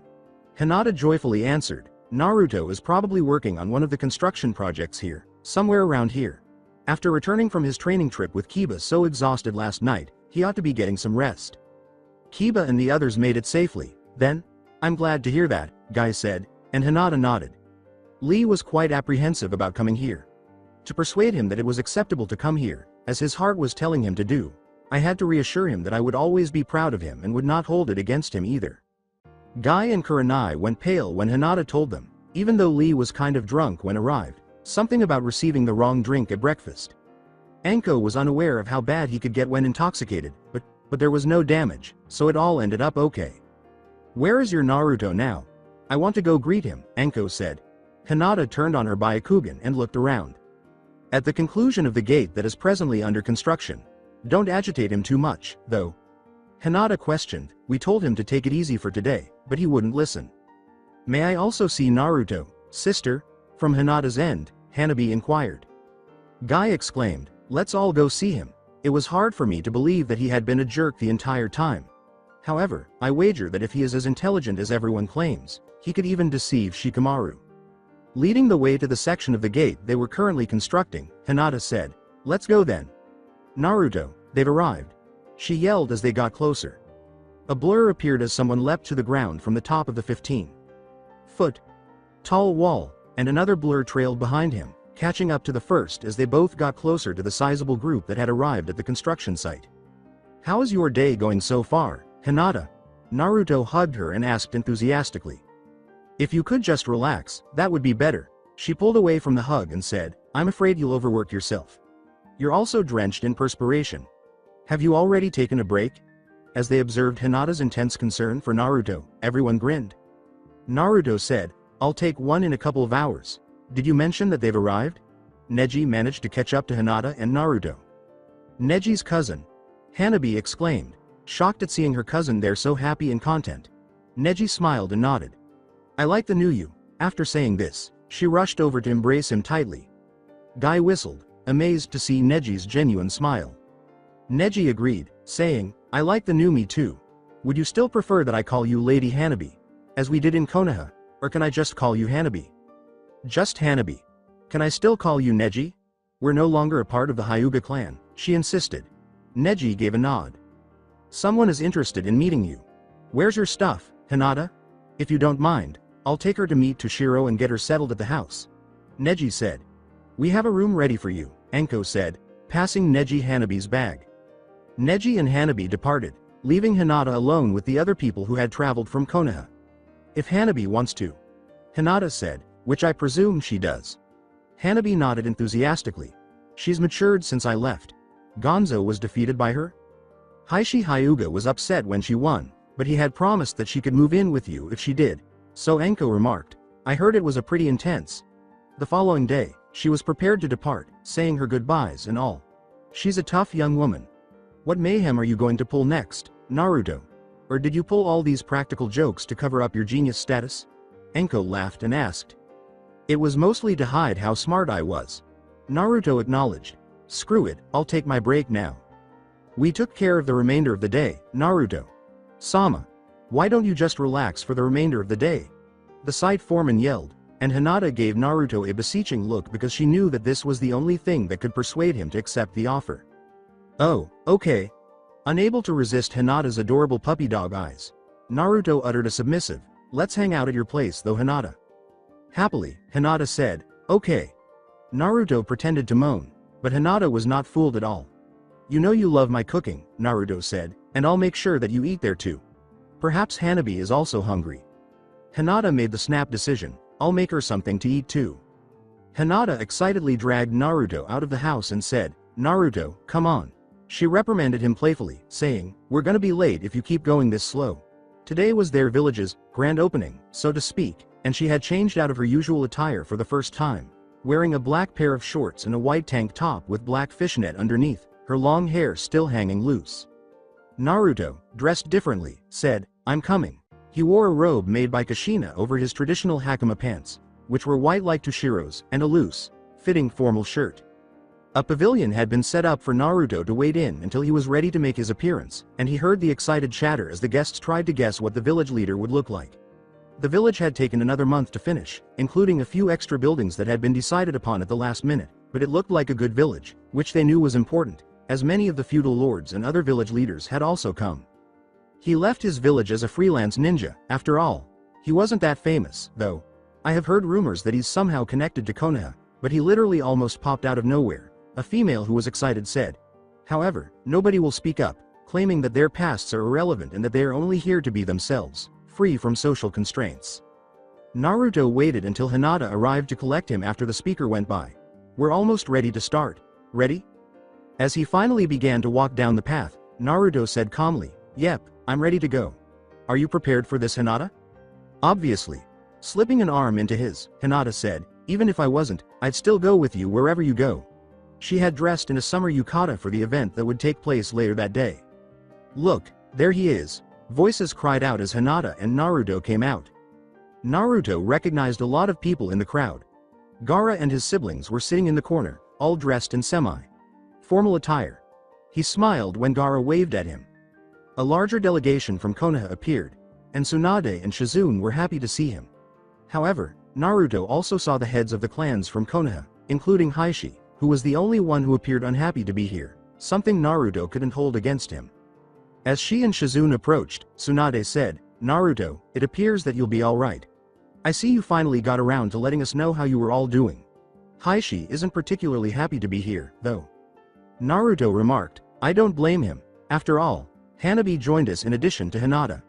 It's going to take time for my village and Hiashi's clan to become friends, if we can at all," Heishi said as he left the main celebration, frowning at everyone else taking part. "We took away his only two direct heirs, even though they came here of their own wills. Naruto. Or should I say Naruto? Sama now, since we're both the leaders of our villages now?" Gaara exclaimed as he hurried up to greet his friend. "I'm glad you all came," Naruto said, embracing Gaara. "Naruto is just fine. How are your siblings and yourself doing?" Wearing a red and blue yukata and holding a decorative umbrella in her hands, Tamari said cheerfully, "We were surprised, to say the least, after we heard what you had done. We're doing just fine. However, it appears that you are at last headed in the right direction. How is your life here going?" Naruto declared, "Not only are we free here, but we're also happy. We want to sincerely welcome everyone who shares the vision upon which this village was built. Except for two of them, the former Konoha 12 are also present. However, it will take some time before Konoha is prepared to acknowledge and accept us. When Hinata and I left, we upset many of the clans and threw the village into chaos."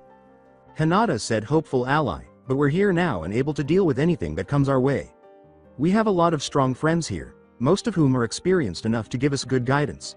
She kissed him lightly on the lips and said, "I'm going to go socialize. Not to mention I have Naruto and vice versa." Hinata teased, slowly removing her arm from his. "Behave yourself." Naruto looked worried and said, "Watch out for your father." Hinata nodded and joined some of the others who were standing in a circle, talking. "He doesn't look very happy being here." Heishi was forced to. "Even with so many of us still coming here, the village is still strong." Tsunade remarked sourly, "But we still have to make appearances. He is not happy about this at all, and he made that very clear to me. Ultimately, though, I had to give him this order. However, all of this is acceptable to the other clans." "How will the village function, Naruto? You are the leader, of course," Shizune inquired. "Will there only be clans, though? Or something else?" "There will be dojos instead of clans," Naruto started, adding, "We all talked about it. Every kind of jutsu has its own dojo. Genjutsu, medical, taijutsu, and kenjutsu and ninjutsu have all been merged into one. There will be 5 jutsus represented on the council, including me. There are 2 representatives for genjutsu, kenjutsu, and ninjutsu. However, each representative only has 1 vote. In order for their vote to be counted, they must all agree on one thing. As long as they demonstrate the capacity, anyone who wishes to learn can do so, according to Naruto. Sama." As he approached, Toshiro said, "I apologize for interrupting, Naruto." Sama, "But no one can be denied access to a dojo because of their heritage. I'm Toshiro, a former member of the Hyuga family's branch family." "What's up with Neji over there, Naruto? I don't remember ever seeing him so carefree and happy," Tamari said, gesturing to Neji, who was seated with 10.10 and grinning as he playfully teased her. As this village's name implies, Neji has simply been reborn, Naruto replied with a smile. Each of us has experienced a new and liberated life. We became what we are today because Hinata and I were the first to be reborn. The past is irrelevant here. Naruto. Someone called as she ran up. It was Hanabi, who looked ready to cry. Its sister, 10.10 turned as she heard this from close by. Her father is with her, and it looks like this could get bad. Whoa. Come with me, Toshiro and Neji, Naruto swore. Heishi might be having some issues. Would you be willing to attend as well, Tsunade? He's yours. Neji and Toshiro ran up with solemn expressions on their faces, and 10.10, who had followed Neji over, knelt down beside the younger girl. You go see if Hinata needs any assistance, and 10.10 said, I'll calm Hanabi down. Where are they? Hanabi. Hanabi indicated two shapes, one of which appeared to be being restrained against their will. Thank you. Lee, Ino, can you get some crowd control here? Naruto commanded, hurrying to the spot where Heishi and Hinata were rapidly coming into focus. Everyone paused to see what was wrong. We already have enough publicity for this. Lee and Ino nodded, calling on some Shinsei ninjas in the area to return to the celebration. Demon brat, get out. This is Hyuga clan business, and we're free to run our clans as we see fit, Heishi commanded. Not true. Naruto roared. Hinata has left your clan and is now a part of this village, so you don't have any control over her. This has been acknowledged by Tsunade. It's only applicable in Konoha, too. You have no power here, even if she wasn't a Shinsei no Sato ninja. I am in charge here, along with the dojo leaders. One of those leaders is Toshiro. You will be the one to follow my instructions and release her. You. Heishi glared at Toshiro and Neji while speaking in a dangerously low voice. They're here. He made a hand gesture, and neither Neji nor Toshiro even batted an eyelid. Why aren't you two feeling any pain? Because they have the seals on their head. I have power over them. Heishi insisted. Coldly, Naruto commanded, show him. Toshiro removed his bandana from his forehead, revealing the faded seal, and said, yes, Naruto-sama. That hand sign no longer gives you any control over us. We are at liberty. Hiyashi simply tightened his hold on Hinata's wrist without responding. Now, please release Lady Hinata now. Tsunade gave Naruto a thoughtful look and said, he got the message. Be ready. Naruto didn't acknowledge Tsunade, but Tsunade knew he had received the message, and the two of them walked up together as one. Let her go, Heishi. I, your Hokage, have given you that order, Tsunade said. No, she remains a part of my clan. Heishi insisted, she and the other Hyugas here are returning to the clan with me. You had your chance. Tsunade said coolly before punching Heishi in the face, causing Heishi to release Hinata in shock. Naruto was ready to catch her and did so, holding her close to him and willing to do whatever it took to keep her safe. Hinata is no longer under your jurisdiction, Tsunade said. You can no longer order her around as a result. You have disregarded a clear directive from your leader and run the risk of jeopardizing the relationship between Konoha and Shinsei. You will pay for this when we return to Konoha. Naruto said solemnly, Tsunade, I'm afraid I can't have him running free in the party any longer. He had killed one of my people. I'll arrange for him to be escorted to a safe place and watched over. Until he leaves with you, he is not permitted to depart. Though I will hold this against him, I will not hold this against Konoha. Do you have any objections? No, they don't exist. Should I ask some of my people to watch him, or do you have the people to do it? Tsunade said. Neji, locate Raita and Danston and inform them that they are currently on guard duty. Neji nodded and sprinted away after Naruto said, Hinata, are you okay? I'll send someone to relieve them soon. If he injured you? Inquired Naruto. I believe he may have sprained my wrist, but I'll be fine, I swear, Hinata reassured. Later, I'll ask Hariko to heal it. Therefore, try not to get angry.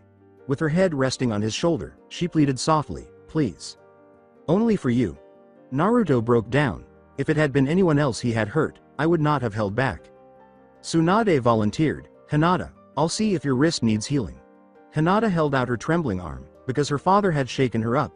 For a moment, Tsunade's hands turned green, and her hand stopped hurting. How's that? Thank you, Hinata said, it's good now, however, I'd like to return to the celebration right away. Hearing some loud, boisterous noises somewhere in the center of the area where the party was being held, Naruto took her arm and escorted her back to the party. Of course. Naruto grinned, unsure if he wanted to know. It seems like Anko has been doing her own version of crowd control. They joined the crowd, but they weren't sure how to respond. Anko started an eating contest, which caused a lot of distraction. 3 people sat at a long table, with Anko at the end, eating plate after plate of food, making the people who were feeding her break out in perspiration at the speed at which she was eating. It wasn't shocking to see Choji sitting next to her, eating even more quickly than Anko, and Yukazaki at the other end of the table, who was being encouraged by his sister Omamori. "Yukazaki, hurry up! You're capable!" As she shouted, she heard most of the audience applaud each and every competitor. "What is the reward?" Hinata watched with a smile and asked. It turned out to be one of the village leaders who said, "Ah, Lady Hinata. They didn't quite set a prize for the winner," the speaker said. They promised to later specify the prize they were looking for. With a smile on her face, Hinata said, "Thank you for telling me, Reikage. Sama. Are you enjoying this so far? To be honest, though, we didn't anticipate this kind of event. Anko Sensei seems to leave a trail of unexpected events in her wake. Many people thought this would be boring, but the Reikage acknowledged, it's been a lot of fun. However, having something like this occur occasionally is actually quite pleasant. Would you and Naruto Sama please do me a favor?" But naturally, Hinata pledged, "If we can help, we can. My 3 young orphans are struggling to cope with life without their parents, who recently passed away in an accident. Can they come here if they want to? This seems like a suitable location for them." Naruto looked up from the table and said, "Of course. We might even find people here who are willing to adopt them. We all hang out together here, after all. Hanabi, Hinata's sister, is the only young person we currently have. She will enjoy the company of children her own age. Tomorrow at the official first meeting, we'll see who we can find to take them in," Hinata said. "We'll send word to you once we find a place for them to stay. I'm grateful. I genuinely believe that this location has the power to alter the current world. We might be able to form an alliance. What are your thoughts?" The Reikage suggested, "I think there would be benefits for both sides," and offered to assist you in any way he could. "I can tell you that this sounds very positive, but I'll have to present it at the meeting tomorrow." Naruto informed the Reikage, "It appears that Choji won. We'll also let them know about this when we find homes for these kids, should they wish to come. That should come as no surprise. If he lost, I would be shocked. Naruto, it's time for a break, and the kids will be arriving from Lightning Country soon. You said you wanted to meet them at the gate when they arrived." A woman's voice said. Since the celebration that had signaled their opening, a lot had transpired. Naruto met with the dojos on a regular basis. This occasionally took a while because the representative had to communicate with those under his supervision on a regular basis. Kakashi had requested permission to remain in Konoha after returning there for personal reasons. Since he had only been told to remain with them while the village was being established, Naruto had permitted this. Since they would not be using the traditional academy, Iruka, who had come from Konoha to take his place, was rapidly developing a system for learning. Then Naruto said, "Thanks Ayano."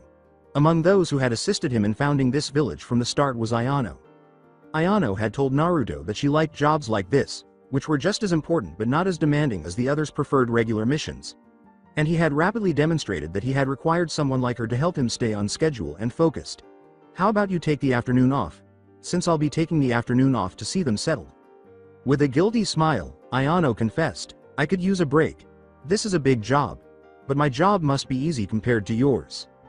Naruto laughed and agreed, "No, it's not. But someone had to do it, so here I am. Do you happen to know how Iruka Sensei is doing on that educational system? I hope he realizes that it'll be changing as more people arrive, as will how this place's rules and leadership work. Iruka has already considered that. Which reminds me that more ninja have arrived seeking to become ninja of this place. I told them that you'll be free to see them sometimes tomorrow and to stay in one place, as I don't know when that will be." Ayano stated to him. "I'm heading to the gate. Contact all who are interested in joining us and tell them to come to my office at 2 tomorrow afternoon," Naruto said. Ayano gave a nod. "And tell them that I'm sorry that I have to wait so long to meet them. But it's out of the question until then thanks to my schedule tomorrow." "Of course, Naruto. Sama," Ayano replied, swiftly wiping her obnoxious desk. Naruto asked jokingly as he walked away, "What would this place be without you?" Knowing that Ayano was content, he grinned. Not only was she content, but she also told him the truth, which he appreciated in subordinates. However, in this village, ranks were essentially only used for formalities and directives. He was equal to everyone else at all other times. However, that did not imply that he was not given more formal treatment than the others. He felt the box there, still intact, as his hand dropped to his side. It was a ring. He was currently attempting to summon the bravery to ask Hinata to marry him. And that seemed far more difficult than just thrashing some of the guys he had previously defeated. He was also relieved that Tsunade had managed to subdue Hiashi Hyuga. Hiashi Hyuga's membership in the Konoha Council was terminated until he was judged to be sufficiently self-controlled. His clan was somewhat suffering as a result of Hiashi's punishment. Their authority had somewhat diminished. However, many saw this as a positive thing because the majority of the arrogant members of that clan had become much more modest and treated the branch members of the clan more like comrades and equals than they had previously treated them as cannon fodder. To make matters worse, he had been compelled to accept the caged bird seal and had lost his position as clan head. After much arguing and shouting, he had to allow himself to be exiled into the branch family and have the seal placed on him. The job had been filled by someone nicer and more concerned with the family as a whole. Except for the clan's troublemakers, who continued to wear their seal to keep them in check, he had made arrangements for the caged bird seal to become inactive on those who desired it. Naruto, this is so perfect. Hinata joyfully cried as he at last got close to the gate. Not only have our lives become good, but others have as well because of our actions. And the 3 kids who will be staying with us, I can't wait to meet them. I'm just glad they just able to stay together. I read the file the Raikage sent us. I hope they'll be able to find where they belong soon. They'll be free to return to Lightning Country should they choose to. Of course, they're welcome here too. Naruto said. If we can help these guys in any way, they'll get that help. I was alone for a long time, but I think I can at least understand some of their feelings. Hinata said sweetly, eagerly turning back to the gate to see her young charges and friends visible. Satoru, the oldest, will also probably feel responsible for the 2 younger ones, especially little Misaki. Her picture was so adorable. And this time, in contrast to the previous 20 or 30 times she had looked, they were visible. Look, they're visible. Naruto smiled as the 3 children carrying their Shinsei escort came closer. A team had been dispatched to personally pick up the children and return them to this location. With a little cart in tow, Hariko, Toshiro, and Lee had gone to retrieve them. This served as a place to store everyone's possessions and a way to bring the children in when they were exhausted. And everyone who had gathered at the gate, just over half a dozen people, saw their charges up close as they drew closer, the cart kicking up dust. The eldest brother was Satoru, who was 10 years old. He wore clothes he had worn on the road and wore his long brown hair pulled back in a ponytail. She was seated next to Misaki, and the one hand that was not visible was most likely holding onto his hand. Misaki had just turned 2. Green eyes glinted in the sunlight, and shoulder-length hair was pulled back into pigtails. 8-year-old Dashi, the middle child, had short hair but a protective expression in his brown eyes. He was also dressed in travel attire. However, Misaki was grinning as she saw the village and was dressed in a vibrantly colored dress. When the cart came to a stop, the young girl said, "Bro. We here. Hungry?" With a smile, the oldest boy said, "Yes, Misaki, we're here." He picked up the young girl and got out of the cart, followed shortly by his brother. "I know you're hungry. I'll do what I can to find good food for all of us. Remember what Raikage Sama told us? We may be able to find our paths here. But should we not be happy, we're free to go back no problem. We're also going to stick together." The 3 approached Naruto and Hinata. When Misaki first saw Hinata, she exclaimed, "Pretty eyes." Hinata grinned. In a jovial tone, Naruto introduced himself and said, "This is Hinata. Welcome to Shinsei. I hope the trip went well. I'm Satoru. My youngest brother is Daishi, and my little sister here is Misaki. Thank you for giving us a chance here." Satoru was bowing deeply. Misaki chuckled teasingly as she was raised again. "I'm sorry though if things are a bit awkward for a while. But we really do appreciate this." Hinata leaned down to meet Misaki's eye level. Hinata exclaimed with joy, "So you think my eyes are pretty? Thank you." She held out a hand and said, "My name is Hinata. It's nice to meet you, Misaki." Misaki gave it a shake. Misaki laughed once more and practically leapt into Hinata's arms as she said, "It's nice to meet all of you. We were looking forward to meeting you 3. Hinata softly said, "Oops," as she grabbed the young girl. With puppy dog eyes, Misaki pleaded, "I like you. We friends?" "If you want to be. I know that I would like to be considered friends with you guys," said Hinata. Misaki embraced Hinata tightly. There was a yawn, and the young girl instantly dozed off. "Sorry, Satoru. I didn't mean to take you in your brother's place. But how would you three like to move to the house? We can all eat and relax. We can lay her down for a nap as well. Satoru said, it's no problem. If she has taken a liking to you, that's fine. But we would like to move to the house. Naruto went up to Daishi. He said calmly, hey, you ready to relax? For some reason, Naruto recognized some aspects of himself in this boy. The boy's chakra caught Naruto's attention. He had a wind natured chakra and was skilled in ninjutsu. And plenty of it. He smiled and said, you're better with ninjutsu over the other style of jutsus, aren't you? Daishi questioned in amazement, yeah, how could you tell? Special eyes. You also have wind-natured chakra, just like me. But do you have any problems with chakra control? I see that you have a lot of it. Daishi lamented, I'm not as good as my brother. Looked at Satoru. Naruto saw that he had an earth-natured chakra and was naturally better at taijutsu.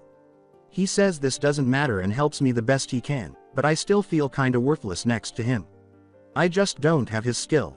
He's really strong too, despite his age. But I just don't compare to him, or many people in Lightning Country. I just want to be ACD knowledged. Daishi looked up in awe and said, are you trying to be yourself for him? That has a lot to do with it, I think. Above all, we should be ourselves and make the best we can out of it. We have a lot of people here who are willing to help you in any way they can. Maybe we can take you by the ninjutsu dojo. We have many people there who know many type of ninjutsu. If you show that you have the skill and drive to learn, they'll teach you. Maybe even show you ways to help with your chakra control. When we get the chance, I'll show you something that helped me with mine. Really? He exclaimed, practically jumping up and down. Naruto gave a nod. Yes, chuckled Naruto. The only thing that would make this better is ramen. Tomorrow I'll show you a really cool place. In my original village, we had this little place called Ikaraku's. They made the best ramen around. Tomorrow is the grand opening of the one here. I'll take you as my guest if you want. Naruto said. Daishi was so thrilled about this that he could hardly talk and just nodded. Of course, everyone was invited to this. So you could also go by yourself if you wanted. But the guy said he would give me the first bowl and a guest if one wanted to bring one. Daishi exclaimed, wow. Naruto shook his head and said, not only this, but your eyes. Can you tell Misaki's chakra type? Tragically, Naruto replied, until she learns to access it, I can't read her chakra. This ability may have many uses, but it has one or two drawbacks as well. Unless they know how to access it and is able to use it even to the smallest extent, this special ability is useless. Though that's not the only unusual ability that I have. But that can wait until tomorrow. Let's go get some food. Hinata's a really good cook. With excitement, Daishi said, okay. Let's. Slowly, Misaki said, Hi.Na. Ta. The young girl was likely taking some time to learn how to pronounce Hinata's name.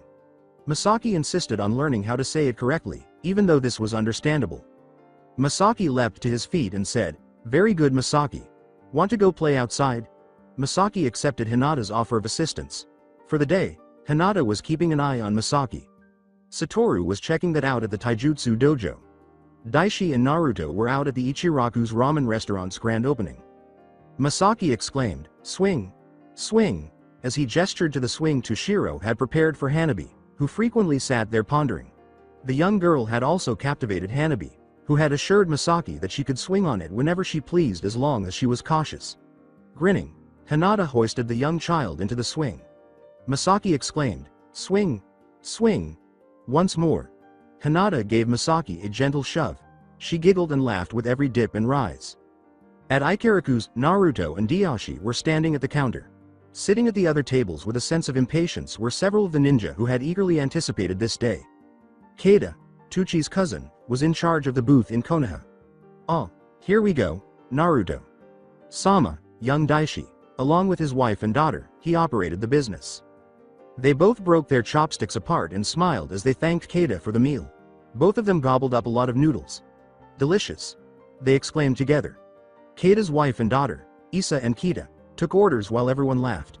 Before long, everyone was contentedly consuming their own ramen. Between slurps, Daishi said, hey, Naruto, how will you help me control my chakra? It's something that I was shown when trying to learn one of my current jutsus, the Rasengan. Naruto stated to Daishi. We'll need a lot of leaves though. The goal is to split a leaf using only your chakra. The way I had been told was this. Sharp and thin. This was from a fellow ninja who had wind-natured chakra. one of the few in Konoha with that kind of chakra. Happily, Daishi remarked, so I'm guessing that it worked. You said something about having other unusual abilities besides your eyes. What did you mean? Daishi looked in awe as he said, I also have heightened senses. And not just one, all of them. But that's not always cool though. Can you imagine some of the stuff I can't help but smell? Daishi sighed. He eagerly inquired, I would rather not. So when can we start training? I'm free this afternoon. And Satoru is hanging out at the Taijutsu dojo. Masaki is probably swinging still. She loves that thing. Daishi laughed. As he joyfully consumed the last of his ramen, Daishi remarked, Say, are you and Hinata married? You two really are in love. Naruto admitted, well, I'm waiting for the right moment to ask her to marry me. He ran a hand through his tangled blonde hair and said, we were meant to be. In fact, before we left our village, I had said I wouldn't leave without her. Naruto didn't need to hear a response before asking, so, you want to start now? It was all in Daishi's eyes. Naruto left a tip on the counter along with the bill. Daishi followed Naruto into the forest close to the village. They paused at a waterfall with lots of trees surrounding it. He demonstrated how he used his chakra to cut leaves, saying, we'll come out here every few days to gather fresh leaves. But we'll practice in the village. Today though, we'll enjoy nature. Remember, thin and sharp as possible. Daishi began the task at hand, but over the course of the following 2 hours, he made little headway. It will take time. If not for my shadow clones, it would have taken me a lot longer. Daishi said, you can make shadow clones. Naruto gave a nod. Naruto grinned and made a Rasengan with his right hand, saying, wow, so cool. What other stuff can you do? You must know some amazing jutsus. The Rasengan? Daishi exclaimed, her eyes widening. He smashed the Rasengan into a nearby dying tree and said simply, watch. There was now a spiral burn mark on the tree. That's a fancy technique, which usually takes time to form. But I know another, much easier way to give yourself an advantage in battle. He took out 2 kunais. He hurled a typical one directly into the tree trunk, causing it to stop instantly. Naruto threw the blade at the same tree after running chakra through it. Now just run your chakra through the weapon first and throw it. After passing through 3 trees, it came to a halt in a rock, but not before leaving a massive fracture mark on the rock. Daishi said softly, no way. Simply put, Naruto told Daishi, if you just pay attention to what you see, you'd be amazed at what you can learn. It's the power of observation which makes a ninja strong, even if they are physically weaker than the opponent. Please, take me as your student. Daishi bowed and pleaded. After giving the boy a long look, Naruto ruffled his hair. Sensei. Naruto grinned. Playfully, Naruto said, if you insist. Do you insist? Daishi cursed. Of course. Try to get rid of me, Naruto said, acknowledging the difficulty. It looks like Masaki is going to stick to Hinata like glue, though she might stick to anyone with her kind of eyes. And Satoru apparently will stick to the Taijutsu dojo in the same way. Naruto stated to him. It'll be tough, but I think you'll be able to handle it. I'll do my best, Daishi said, then let out a loud, yes, for everyone in Shinsei to hear. That day, Shinsei was serene. After granting permission for a few more roving ninja to join the village and instructing Ayano to get them situated, Naruto had left for lunch at home. As he was leaving his office, Iruka stopped him. He said with a smile, Iruka. Sensei, how can I help you? In Konoha, they had regulations against this, but I was wondering if it would be okay for Anko and I to date. We always have liked each other, Iruka inquired. Of course, was Naruto's cheerful response. Iruka's face broke into a smile as she hurried to inform Anko, we're here to be free. I hope you and Anko Sensei find the same happiness that Hinata and I have found. Naruto yelled, good luck, after the joyful Chunin.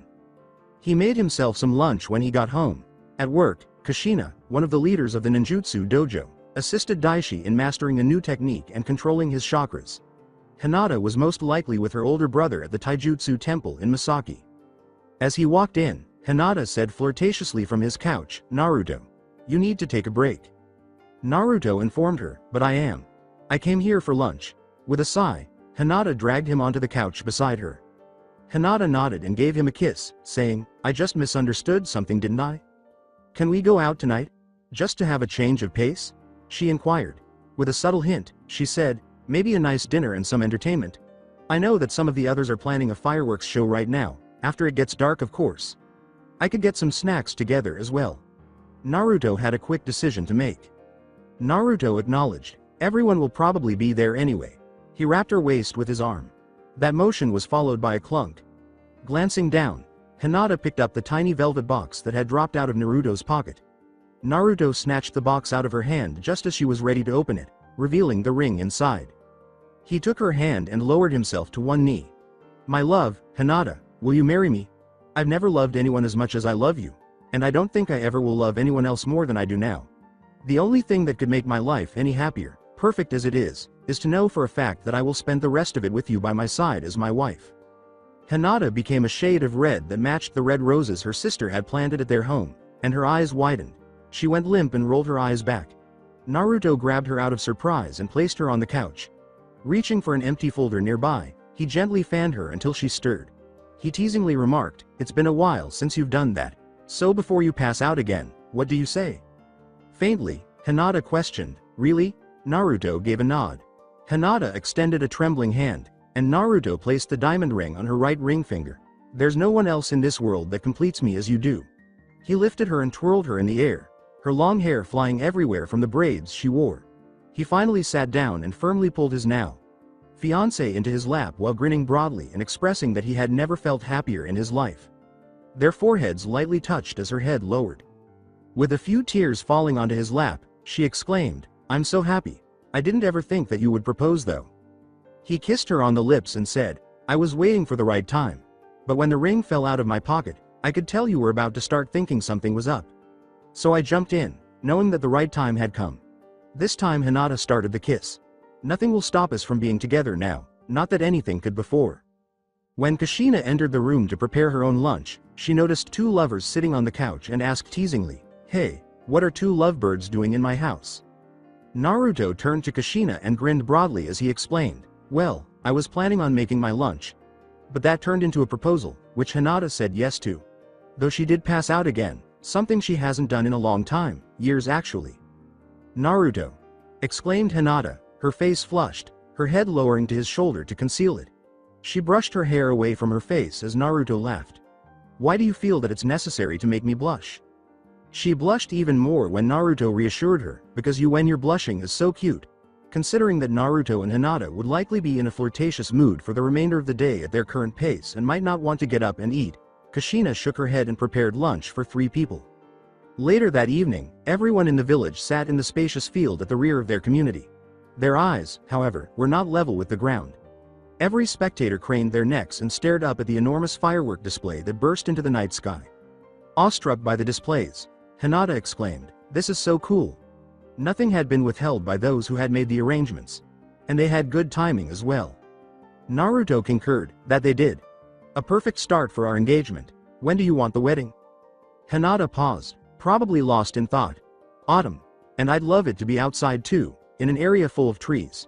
And the kids should be there too. Misaki would be a perfect flower girl." Gazing down at her hand, where the plain diamond ring rested on her finger, Naruto couldn't help but smile at her serene face. His mind and soul were at peace as he looked at his stunning fiancée. A tiny smile was now beginning to appear on her face. As she approached, Hanabi questioned, "Naruto, is it true?" She noticed the ring on Hinata's hand when her gaze landed on it. "You two are engaged." "Yay, you're going to be my brother. In. I'm happy that you two are content. She is deserving of this." Seeing his cousin in such a happy state, with her head resting on Naruto's shoulder, Neji seconded Hanabi's statement, "Yes, she does. I heard you fought for her when Toshiro challenged you to see if you were good enough to be her consort," Neji said. "For 10.10, I would be happy to do the same." Now for the finale, everyone. This specific pair is the recipient of this particular set of fireworks. Congratulations to our free, spirited leader and his beautiful fiancé, Naruto. Sama and Hinata. "Sama. They got engaged this afternoon," Ikaruga said. Everyone cheered after gasping. Hinata blushed as she jolted out of her reverie. "You lucky girl, Hinata. You are so lucky," Ino said, practically screaming as she rushed over to give her a tight hug. "Naruto is someone I wish I had in my life. You had better take good care of my girl, Naruto." "I would never consider causing harm to Hinata." Naruto took her hand and said, "I would be hurting myself as well." She smiled, and they shared a kiss. At last, "Sensei, you took action." As the couple separated from the kiss, Daishi exclaimed with excitement. "Sensei? When did this happen? Hinata inquired. Daishi proudly informed her, a few days ago. He accepted me as his student at that time. Oh, and I have discussed it with my siblings. We wish to remain here. Naruto said cheerfully, of course you'll all be welcome to stay. We'll all be one big, happy family. Until the very end. Daishi gave a whoop. Does that imply that you'll share some of your jutsu with me? Daishi asked slyly, and Naruto began, making everyone laugh. Naruto said, we'll see. All of my jutsu are really good. One that Kitsune is the only reason I can do. Additionally, the Rasengan requires extensive chakra manipulation. The shadow clones, perhaps. That could happen. But I'm not making any promises yet. Daishi whooped. They're dead useful at times. Observe the fireworks. Hinata exclaimed. The fireworks had been made to appear as shapes like flowers and even bells. Wow! How did they do that, I wonder? However, you have to concede that it's cool. Misaki slithered into Naruto's lap. Did Daddy and Mommy become one? She asked innocently. Everyone froze as she spoke. Naruto started to shake. What wrong? She asked, appearing to be about to cry. Ruffling the girl's long hair, Naruto said affectionately, it's not you, promise. You just startled me, that's all. This is all I ask of you. Though I would be more than happy to act as a parent figure in your life, keep in mind that your real parents are now in heaven. She laughed and turned back to the fireworks with excitement. And it'll be Naruto, Sama and Hinata. Sama who will lead the way to that future, Toshiro said, glancing from Naruto and Hinata. With Misaki curled up in Naruto's lap, gazing up in awe at the fireworks, to Anko and Iruka nearby, both grinning and holding hands. The day after he had finally figured out when to pop the question, Naruto grumbled, URG, girls. I can understand that they want to talk to Hinata about the wedding plans, he said. However, does that imply that I must also be expelled from the house? I don't care if I have to crawl in through a window to do that either, he sighed, thinking he might as well grab some ramen until he could get back in because the wedding wasn't for a while yet. Ayano ran up to Naruto with a hawk on a bracer on her arm and said, Naruto. Sama. A message bird from Konoha has arrived. Naruto took the scroll out of the holster on the bird's back with care. We'll bid the bird farewell in the morning, so make sure it gets some rest tonight. Ayano nodded and carried the bird to the office, where a message bird area had been set up at the top of the building. Naruto ordered, there may or may not be a reply message. Now he read the message in the scroll and, curious, unrolled it. Naruto, we would appreciate a prompt response. Heishi Hyuga has been acting strangely lately, most likely because he has discovered that he will never be able to lead the Hyuga clan again. He wants to attend the wedding and walk his oldest daughter down the aisle. Heishi Hyuga has somehow already learned of your engagement to Hinata, which was news to us. Tsunade. I suppose I must go into the office anyhow. Naruto laughed and said, I thought I would avoid that today. He then went back to his house to discuss this with Hinata, who promptly granted him permission, adding that she wanted a member of the main family with him just in case, and he was immediately expelled once more. Naruto stopped by the spot where the enormous man was lurking around the corner and said, Raida, that won't exactly help the situation. Raida excused herself by saying, I'm watching out for her, she's never had a special someone. Naruto understood exactly what Raida was talking about when she said, if he hurts her, it'll be his head coming off his shoulders. Kamara and Lee had been spending a lot of time together lately, and they had been spotted walking around the village, eating ice cream, ramen, and even having a picnic or two. Raida needs her space, even though you're just as good as her big brother. Furthermore, she will never be harmed by Lee. That's what I can guarantee you. And Kamara is too intelligent for that to happen anyway, Naruto informed Raida, because Lee was brought up as a gentleman and his Junin instructor enforced that. How is the dojo going? Raida answered, they're going good. The students are capable and possess the strength required for the training. They also don't offer any justifications. Naruto smiled. Well, that's good. Anyway, I have to write a letter, so I have to get to the office. He wished the two people he was currently spying on as well as the dojo luck. Naruto arrived at his office and immediately wrote a reply to Tsunade's message. Tsunade, I received your message. Hinata and I would be happy to have him at the wedding as long as he has good intentions, but the wedding isn't until sometime in the fall. We'll send out more information when we have a final date, but until then, he's not allowed to come here. If he does, we would like someone from the main branch to formally escort him here as a precaution. I was also wondering about something. Normally the village leader performs a ninja's wedding, so who should perform the ceremony for Hinata and me? I'm the village leader, so I can't exactly perform the ceremony and get married at the same ceremony. Naruto, he sealed the message and put it in the outbox on his desk. Fortunately, he had completed all of his paperwork for the next few days, but he still had to come in for a few hours every day just in case. He smiled as he looked up at his office ceiling, which had several boards of wood installed with targets painted on the front, which he used for target practice when he was bored. One day, Ayano walked in and dropped the paperwork in her hands, a situation about which he still laughed. Rewind, Ayano said, Naruto.Sam, and stopped suddenly, dropping a large pile of papers she was holding to the ground near her feet. With a few kunai in each hand and a bored expression on his face, Naruto leaned back in his chair and said, "Oh, hi." He placed his projectile weapons on the desk and asked, "What's wrong?" Her eyes had traveled up to the ceiling, where one of the targets had a smiley face made out of kunai stuck into it. But instead of one kunai for each eye, there were 5 or 6 them for each one in the shape of a large X. He had been in the process of making a tongue sticking out for the mouth. "Oh," he said sheepishly, seeing what she was seeing. "Do you need more work, Naruto?" "Sama?" Ayano said, "I can arrange that easily." Naruto turned pale, causing his assistant to laugh. "I'm joking. Anywhere else this would be frowned upon," she said, bending down to pick up her dropped paperwork. "However, it's acceptable as long as you're not attempting to avoid work."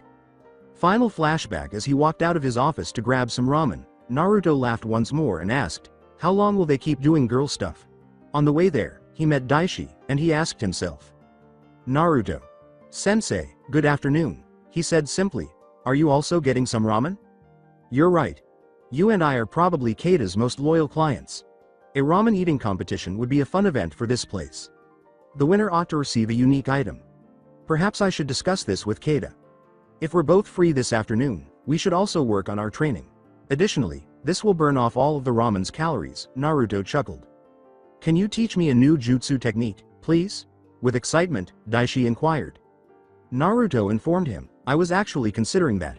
I'm considering teaching you how to create shadow clones. You won't become proficient with them right away. Additionally, you most likely won't be able to generate enough revenue to sustain them all. Kitsune is the only reason I am able to complete so many and maintain them.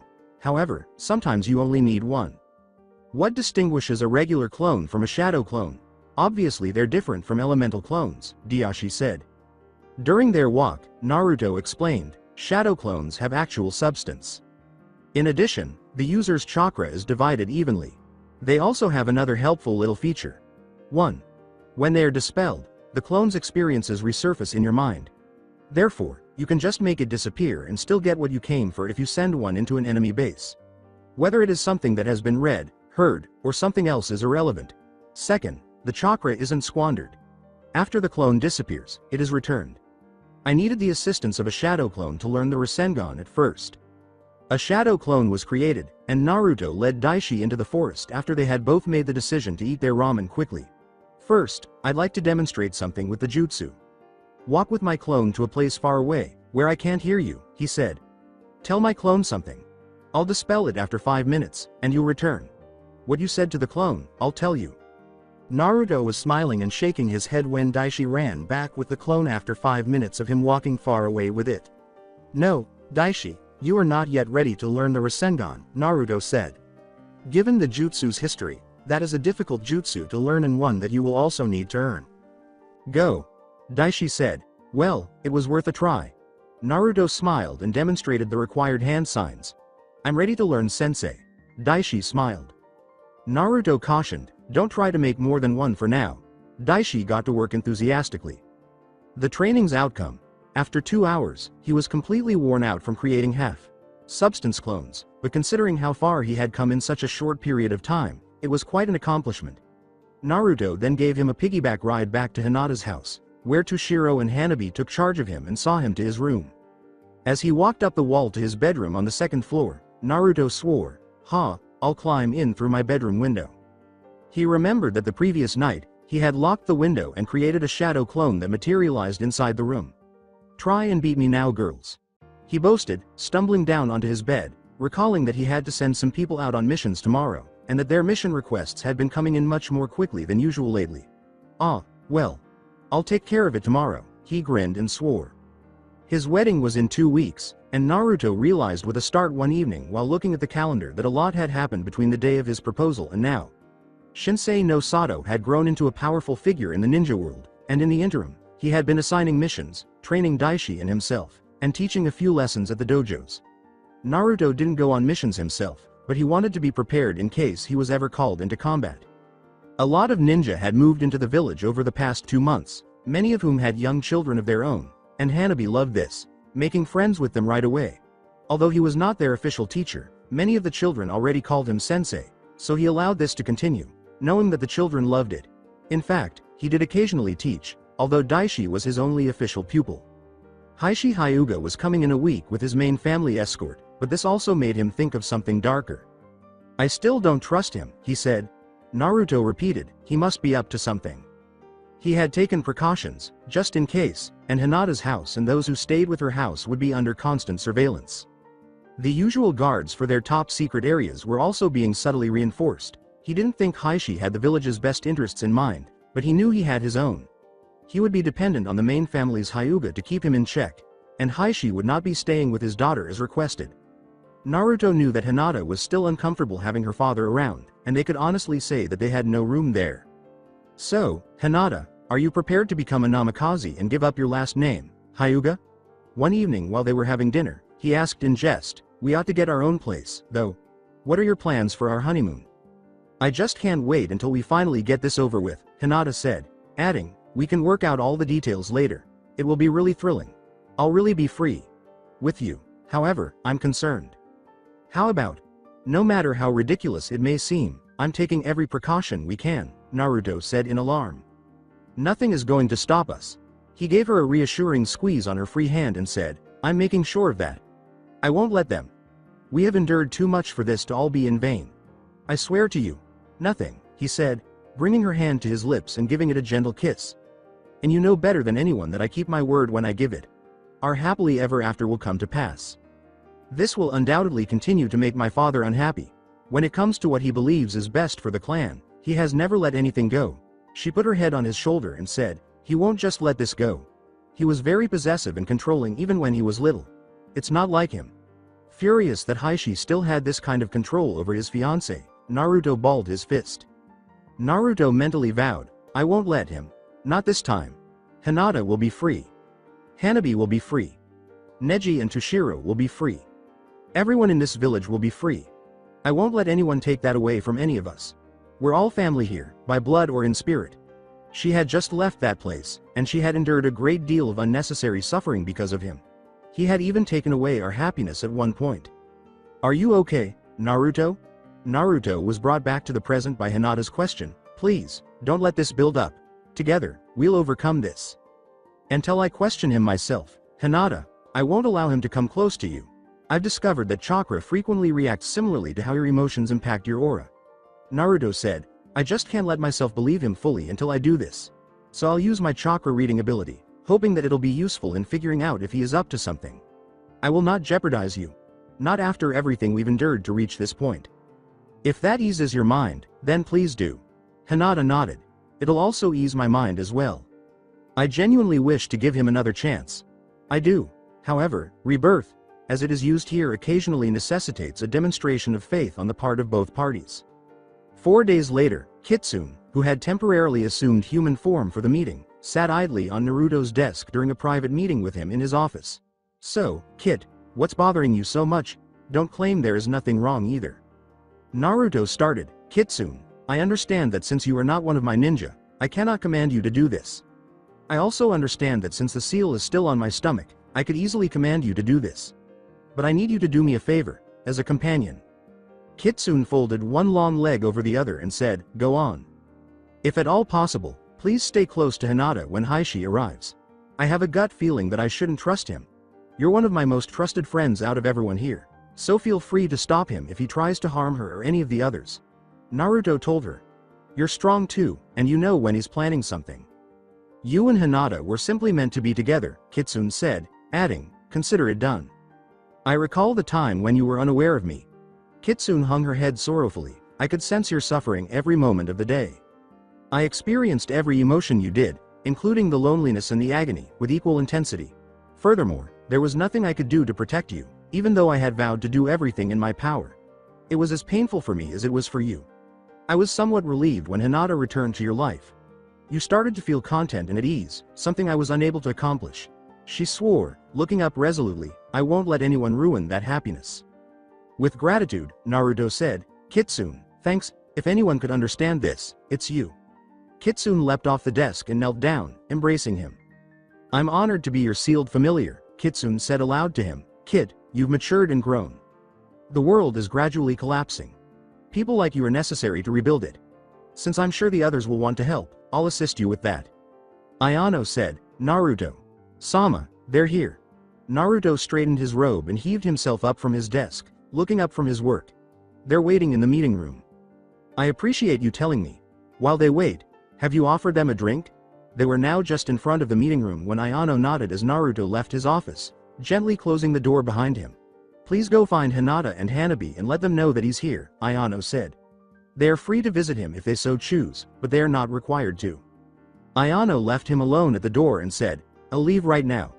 Naruto inhaled deeply before opening the door and entering the room, where 3 people were waiting for him. Heishi was seated close to the head of the table, and 2 teenagers were seated a few seats down. Naruto sat down and apologized for making him wait. Naruto Namikaze, the village chief, he said. I hope you had a smooth journey here. After examining him, one of the teenagers said, My name is Nana. She said with a smile, My clan really owes you. Nana Hyuga, serving as an escort at your request with my twin brother, Shugo Hyuga. She approached and shook hands. We appreciate all that you have done for us. And that's what it would be. Naruto shook Nana's hand and asked. Shugo clarified, You initiated the necessary changes to improve our clan. It may not be Shinsei, but you have given a new start to a number of people in Konoha. Although we know our own cousins are content here, we still miss them. That's sufficient for us to simply know that. Shugo smiled slightly. Naruto assured him, I'm sure you'll see all 4 of them around here somewhere. We may be new, but we're still developing. Were the 2 of you near them? Not really. Nana acknowledged that Neji was a member of the branch family as well, but we were turned off by his charms. We're eager to see how he's changed because we've heard that he has. And because we weren't that significant to the clan, we weren't encouraged to hang out with Hinata, Sama and Hanabi. Sama. But they always had such a dejected and distressed appearance. However, Toshiro was unknown to us. Nana chuckled and said, We were hoping to change that. He left when we were still young enough to not really remember him. Anyway, Heishi. Sama, how have you been? Naruto told him, Hinata would love that. Shugo grinned once more as Nana cheered happily. I apologize for not listening to you earlier. As he spoke, Naruto started to read his chakra. The fact that you're allowing me to attend my oldest daughter's wedding is sufficient, Heishi excused, adding, It's of no matter. Are they still content in this place? Indeed, Hinata is ecstatic at the moment. So are Neji and Hanabi. Well, Toshiro is Toshiro. As he said the final sentence, Naruto noticed a brief flare of chakra. I'm all for giving you a second chance, he said. She's been having so much planning the wedding. I apologize for requesting an escort from the main family for you. But sometimes, even second chances come with provisions. Hiashi's chakra flared once more. The first flare of chakra, which he suspected was caused by a sudden feeling of intense anger, the second surge could be read as a sense of smugness, then a sense of being greatly disrespected. Naruto recalled his experiments with this ability over time and realized that chakra was constantly circulating in the body of almost any given ninja. Nevertheless, there were a few exceptions to this rule, such as in the case of Lee and Might Guy from Konoha, who either couldn't or refused to use chakra. Heishi claimed, I understand completely. However, Naruto could tell he was lying because he had been able to spot lies since he was a young child and even the most skilled liars had a few minor clues. Naruto. Sama, I apologize, but Hinata. Sama has arrived with her younger sister. Ayano poked her head in the door and explained. Neji and Toshiro also tagged along. Ayano moved aside as the 4 Hyuga stumbled in, and Naruto commanded, Show them in. Guys, these 2 are Nana and Shugo, obviously from your clan, Naruto said. Shugo, meet your cousins, Nana.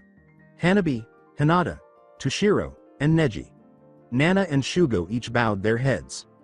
Hinata urged, Please, there's no need for that. Even in Naruto's case, there isn't much of a difference in terms of treatment. We only have ranks for the purpose of assigning missions and issuing commands. Here, we're all on an equal footing. Nana and Shugo exchanged perplexed glances at this idea. Shugo paused. Very well, lad. I mean, Hinata. Hinata grinned, causing the boy to flush. This must be quite a place to change you all this much, Shugo said. Nana chuckled at her brother's reaction, saying, give me a break, Nana. You're all so different from how you were when you were in Konoha. Why? You're so cute when you blush, Nana said bluntly, causing Shugo to flush. How about taking a village tour? Nana and Shugo seem to want to see more of this place, Naruto inquired. Perhaps we could also show Heishi what brings such joy to his family members here. What are your thoughts? Naruto and Heishi looked at one another as Nana and Shugo enthusiastically agreed. Well, should we go? We have a lot to see, Naruto asked, averting his gaze and opening the door.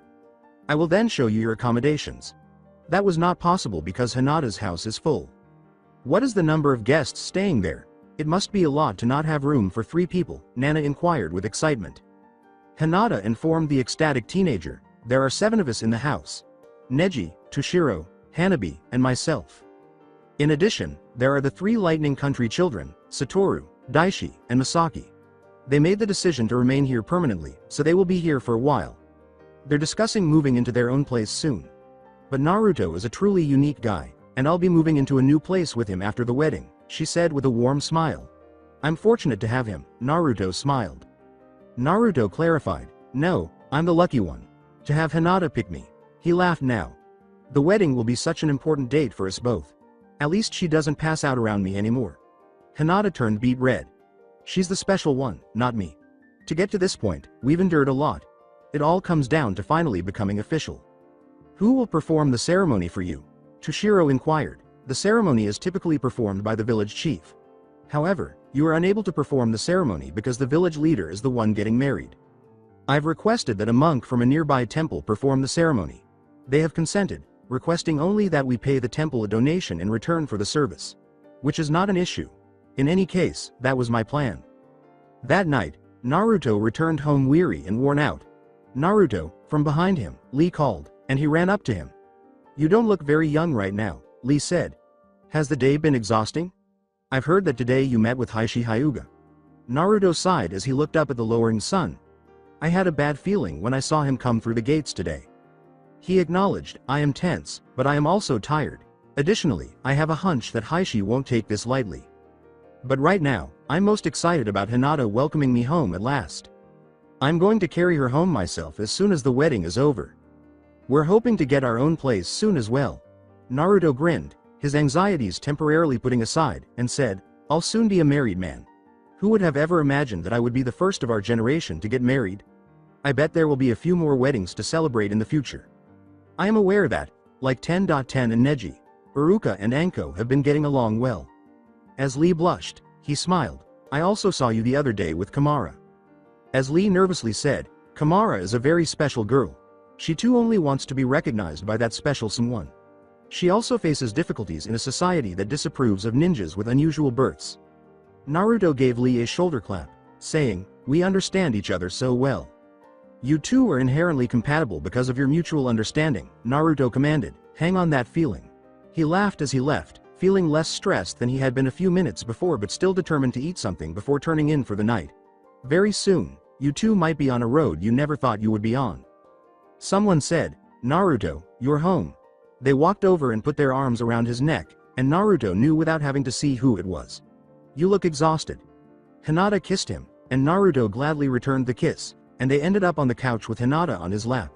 It's my father, isn't it? I apologize for his presence. I would like to give him another chance. Naruto gently corrected him, saying, that had nothing to do with you. Naruto decided not to fight this, but even Lee believes that something is wrong with him. Hinata put a finger to his lips, essentially shushing him. Calm down, she said.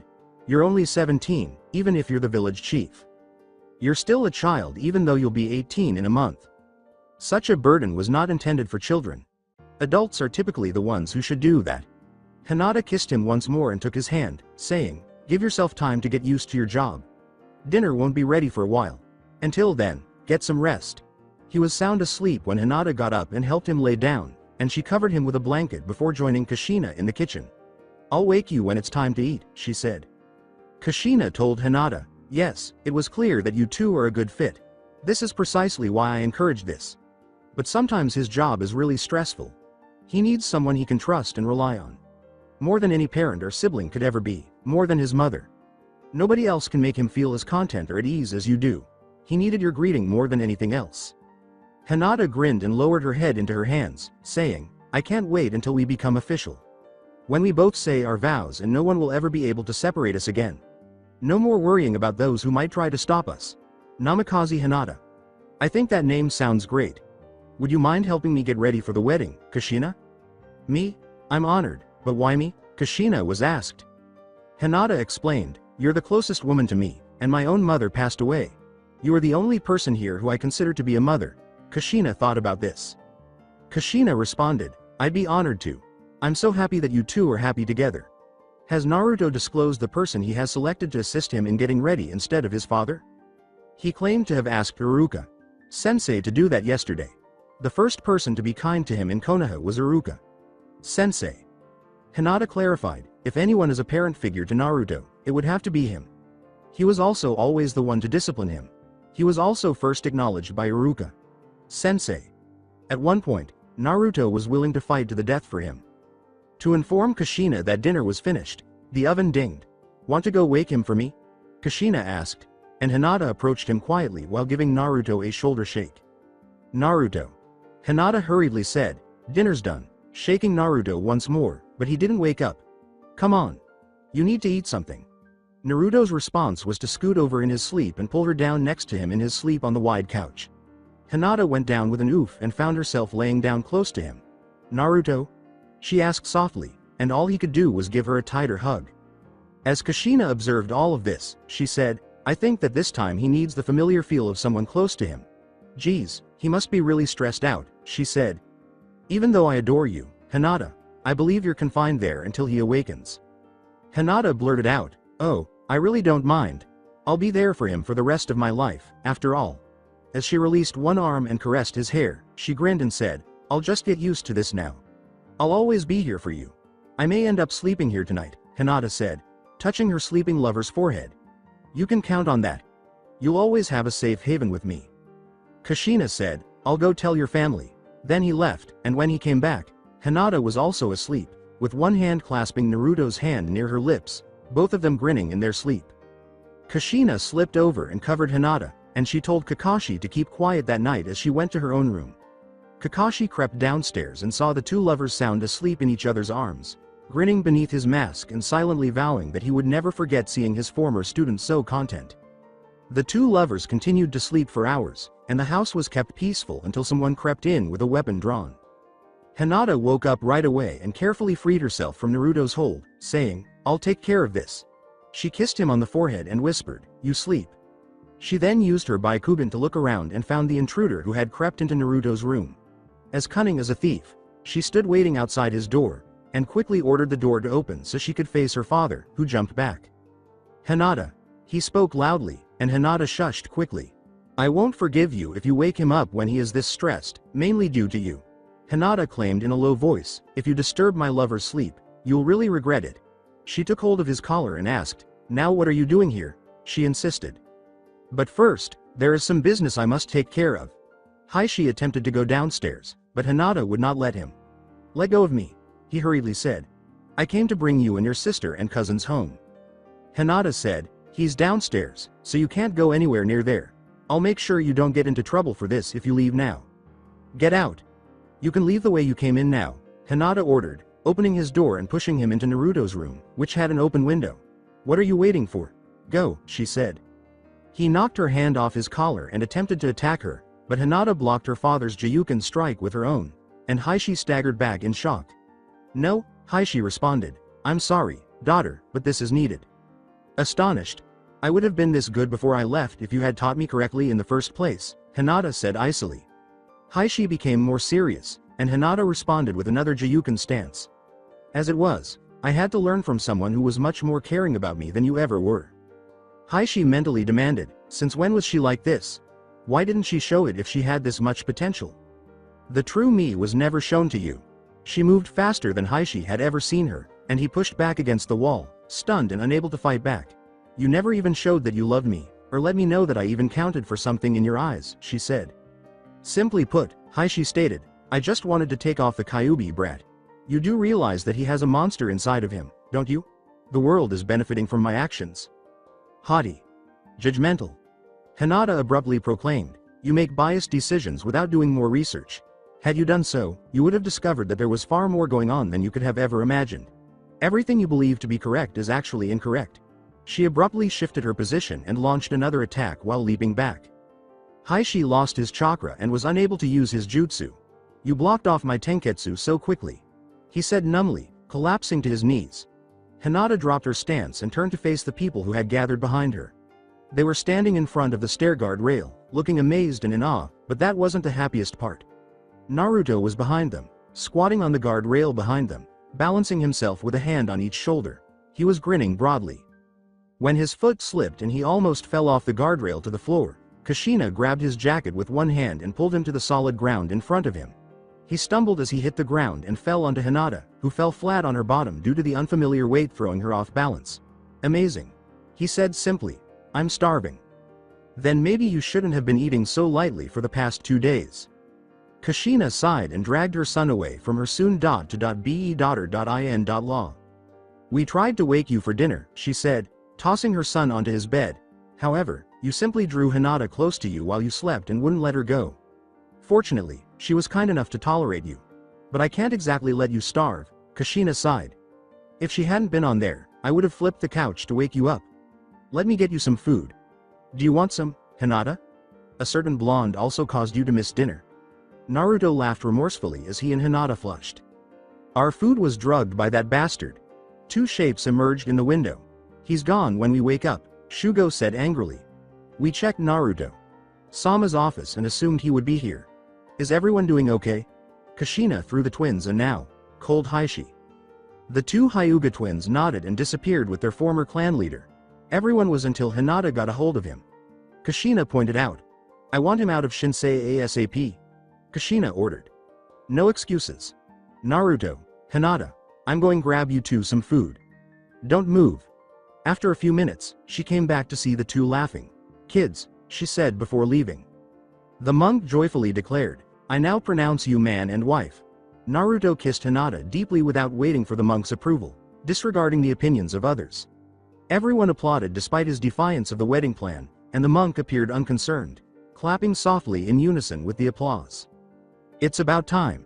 Naruto grumbled as he let his wife go. So what? Given how content Naruto appeared to be right now, Hinata couldn't help but laugh and smile. For now, we mingle, she said hastily, and they walked down the stairs arm in arm, Hinata's dress train dragging a little on the floor. We have a lot of people to celebrate with today, she said. Without them, we wouldn't be here. For today, Naruto was happy to comply with everything she said because we owe them. As they stepped down from the elevated platform, they were surrounded by people who wished them luck for the rest of their lives. Misaki, who had been the flower girl at the wedding, held up her arms and said, Hi.Na. Ta. Hanabi leaned down to pick her up, and she was the maid of honor, dressed simply in a white summer dress. It's all about Naruto and Hinata today, Hanabi said with a smile, not today little one. They've united now. Misaki reluctantly agreed, saying, I'm so happy for you Hinata.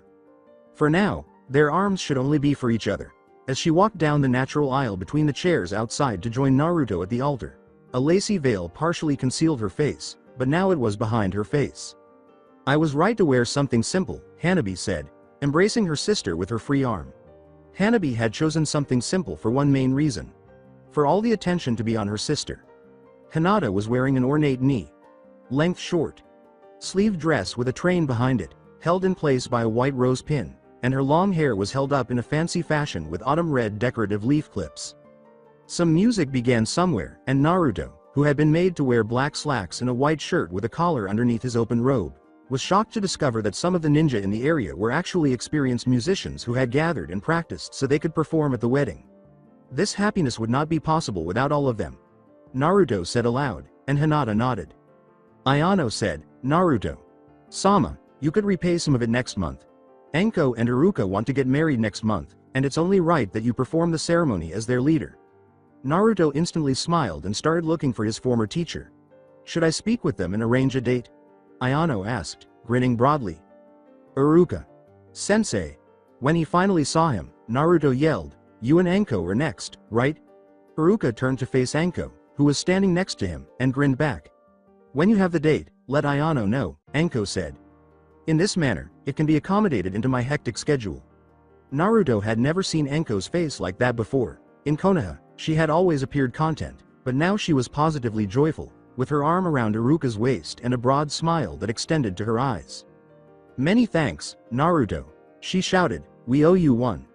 Naruto saw only joyful people around him, and the image nearly made him cry. Naruto pointed to the joyful people surrounding him and said, "Hinata, we did it. Look at how happy they are." Making ourselves happy was our initial goal. That eventually evolved into a desire to bring joy to others. In such a short period of time, we have accomplished just that. Haruka and Anko are getting married. Neji and 10.10 eventually came across one another. Lee and Kamara are gradually becoming romantically involved. So much joy in such a short period of time. I'll do everything in my power to preserve this happiness. Yeah, we certainly did. Naruto blanched as she said, "Now I'm just wondering about when the first kid will pop up." Children. As Naruto's heart rate stabilized, Hinata chuckled, "Let's not go too quickly. Sheesh."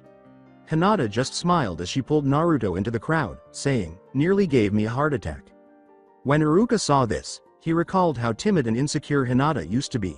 "I tried my best to assist. However, her family was the issue. She needed that someone special to help her come out of her shell. However, I never imagined that one of my students would marry so quickly. However, I am unquestionably proud of them." Here, Naruto accomplished a miracle in multiple ways. Anko told him, "I always picked on that boy more than the others because I felt something special in him as soon as I saw him. And even though he played dunce the entire time, it appears that I was right to believe that he had greatness in him. Back then, he was constantly talking about becoming Hokage. He could have done it if he had stayed. And I would have been honored to honor him for rising to the position of Hokage." As was customary, the newlyweds were cutting their cake when they took the first bites, both of them, accidentally, smearing the cake all over each other's faces. They laughed as they helped each other clean their faces, their joy evident for everyone to see, and everyone cheered once more. As they served the cake to their guests, Hinata mentioned children once more, almost giving him a heart attack. "Naruto, I want to be a grandma soon," she said, almost giving him another heart attack. "You'd better get it done quickly," Kushina said jokingly. It was a great day all around, but there was one more irony. Anko got the bouquet. So that's it for today. I hope you guys enjoyed it. Don't forget to like, share and subscribe to the channel for more awesome stories like this. Thank you. See you all in my next video.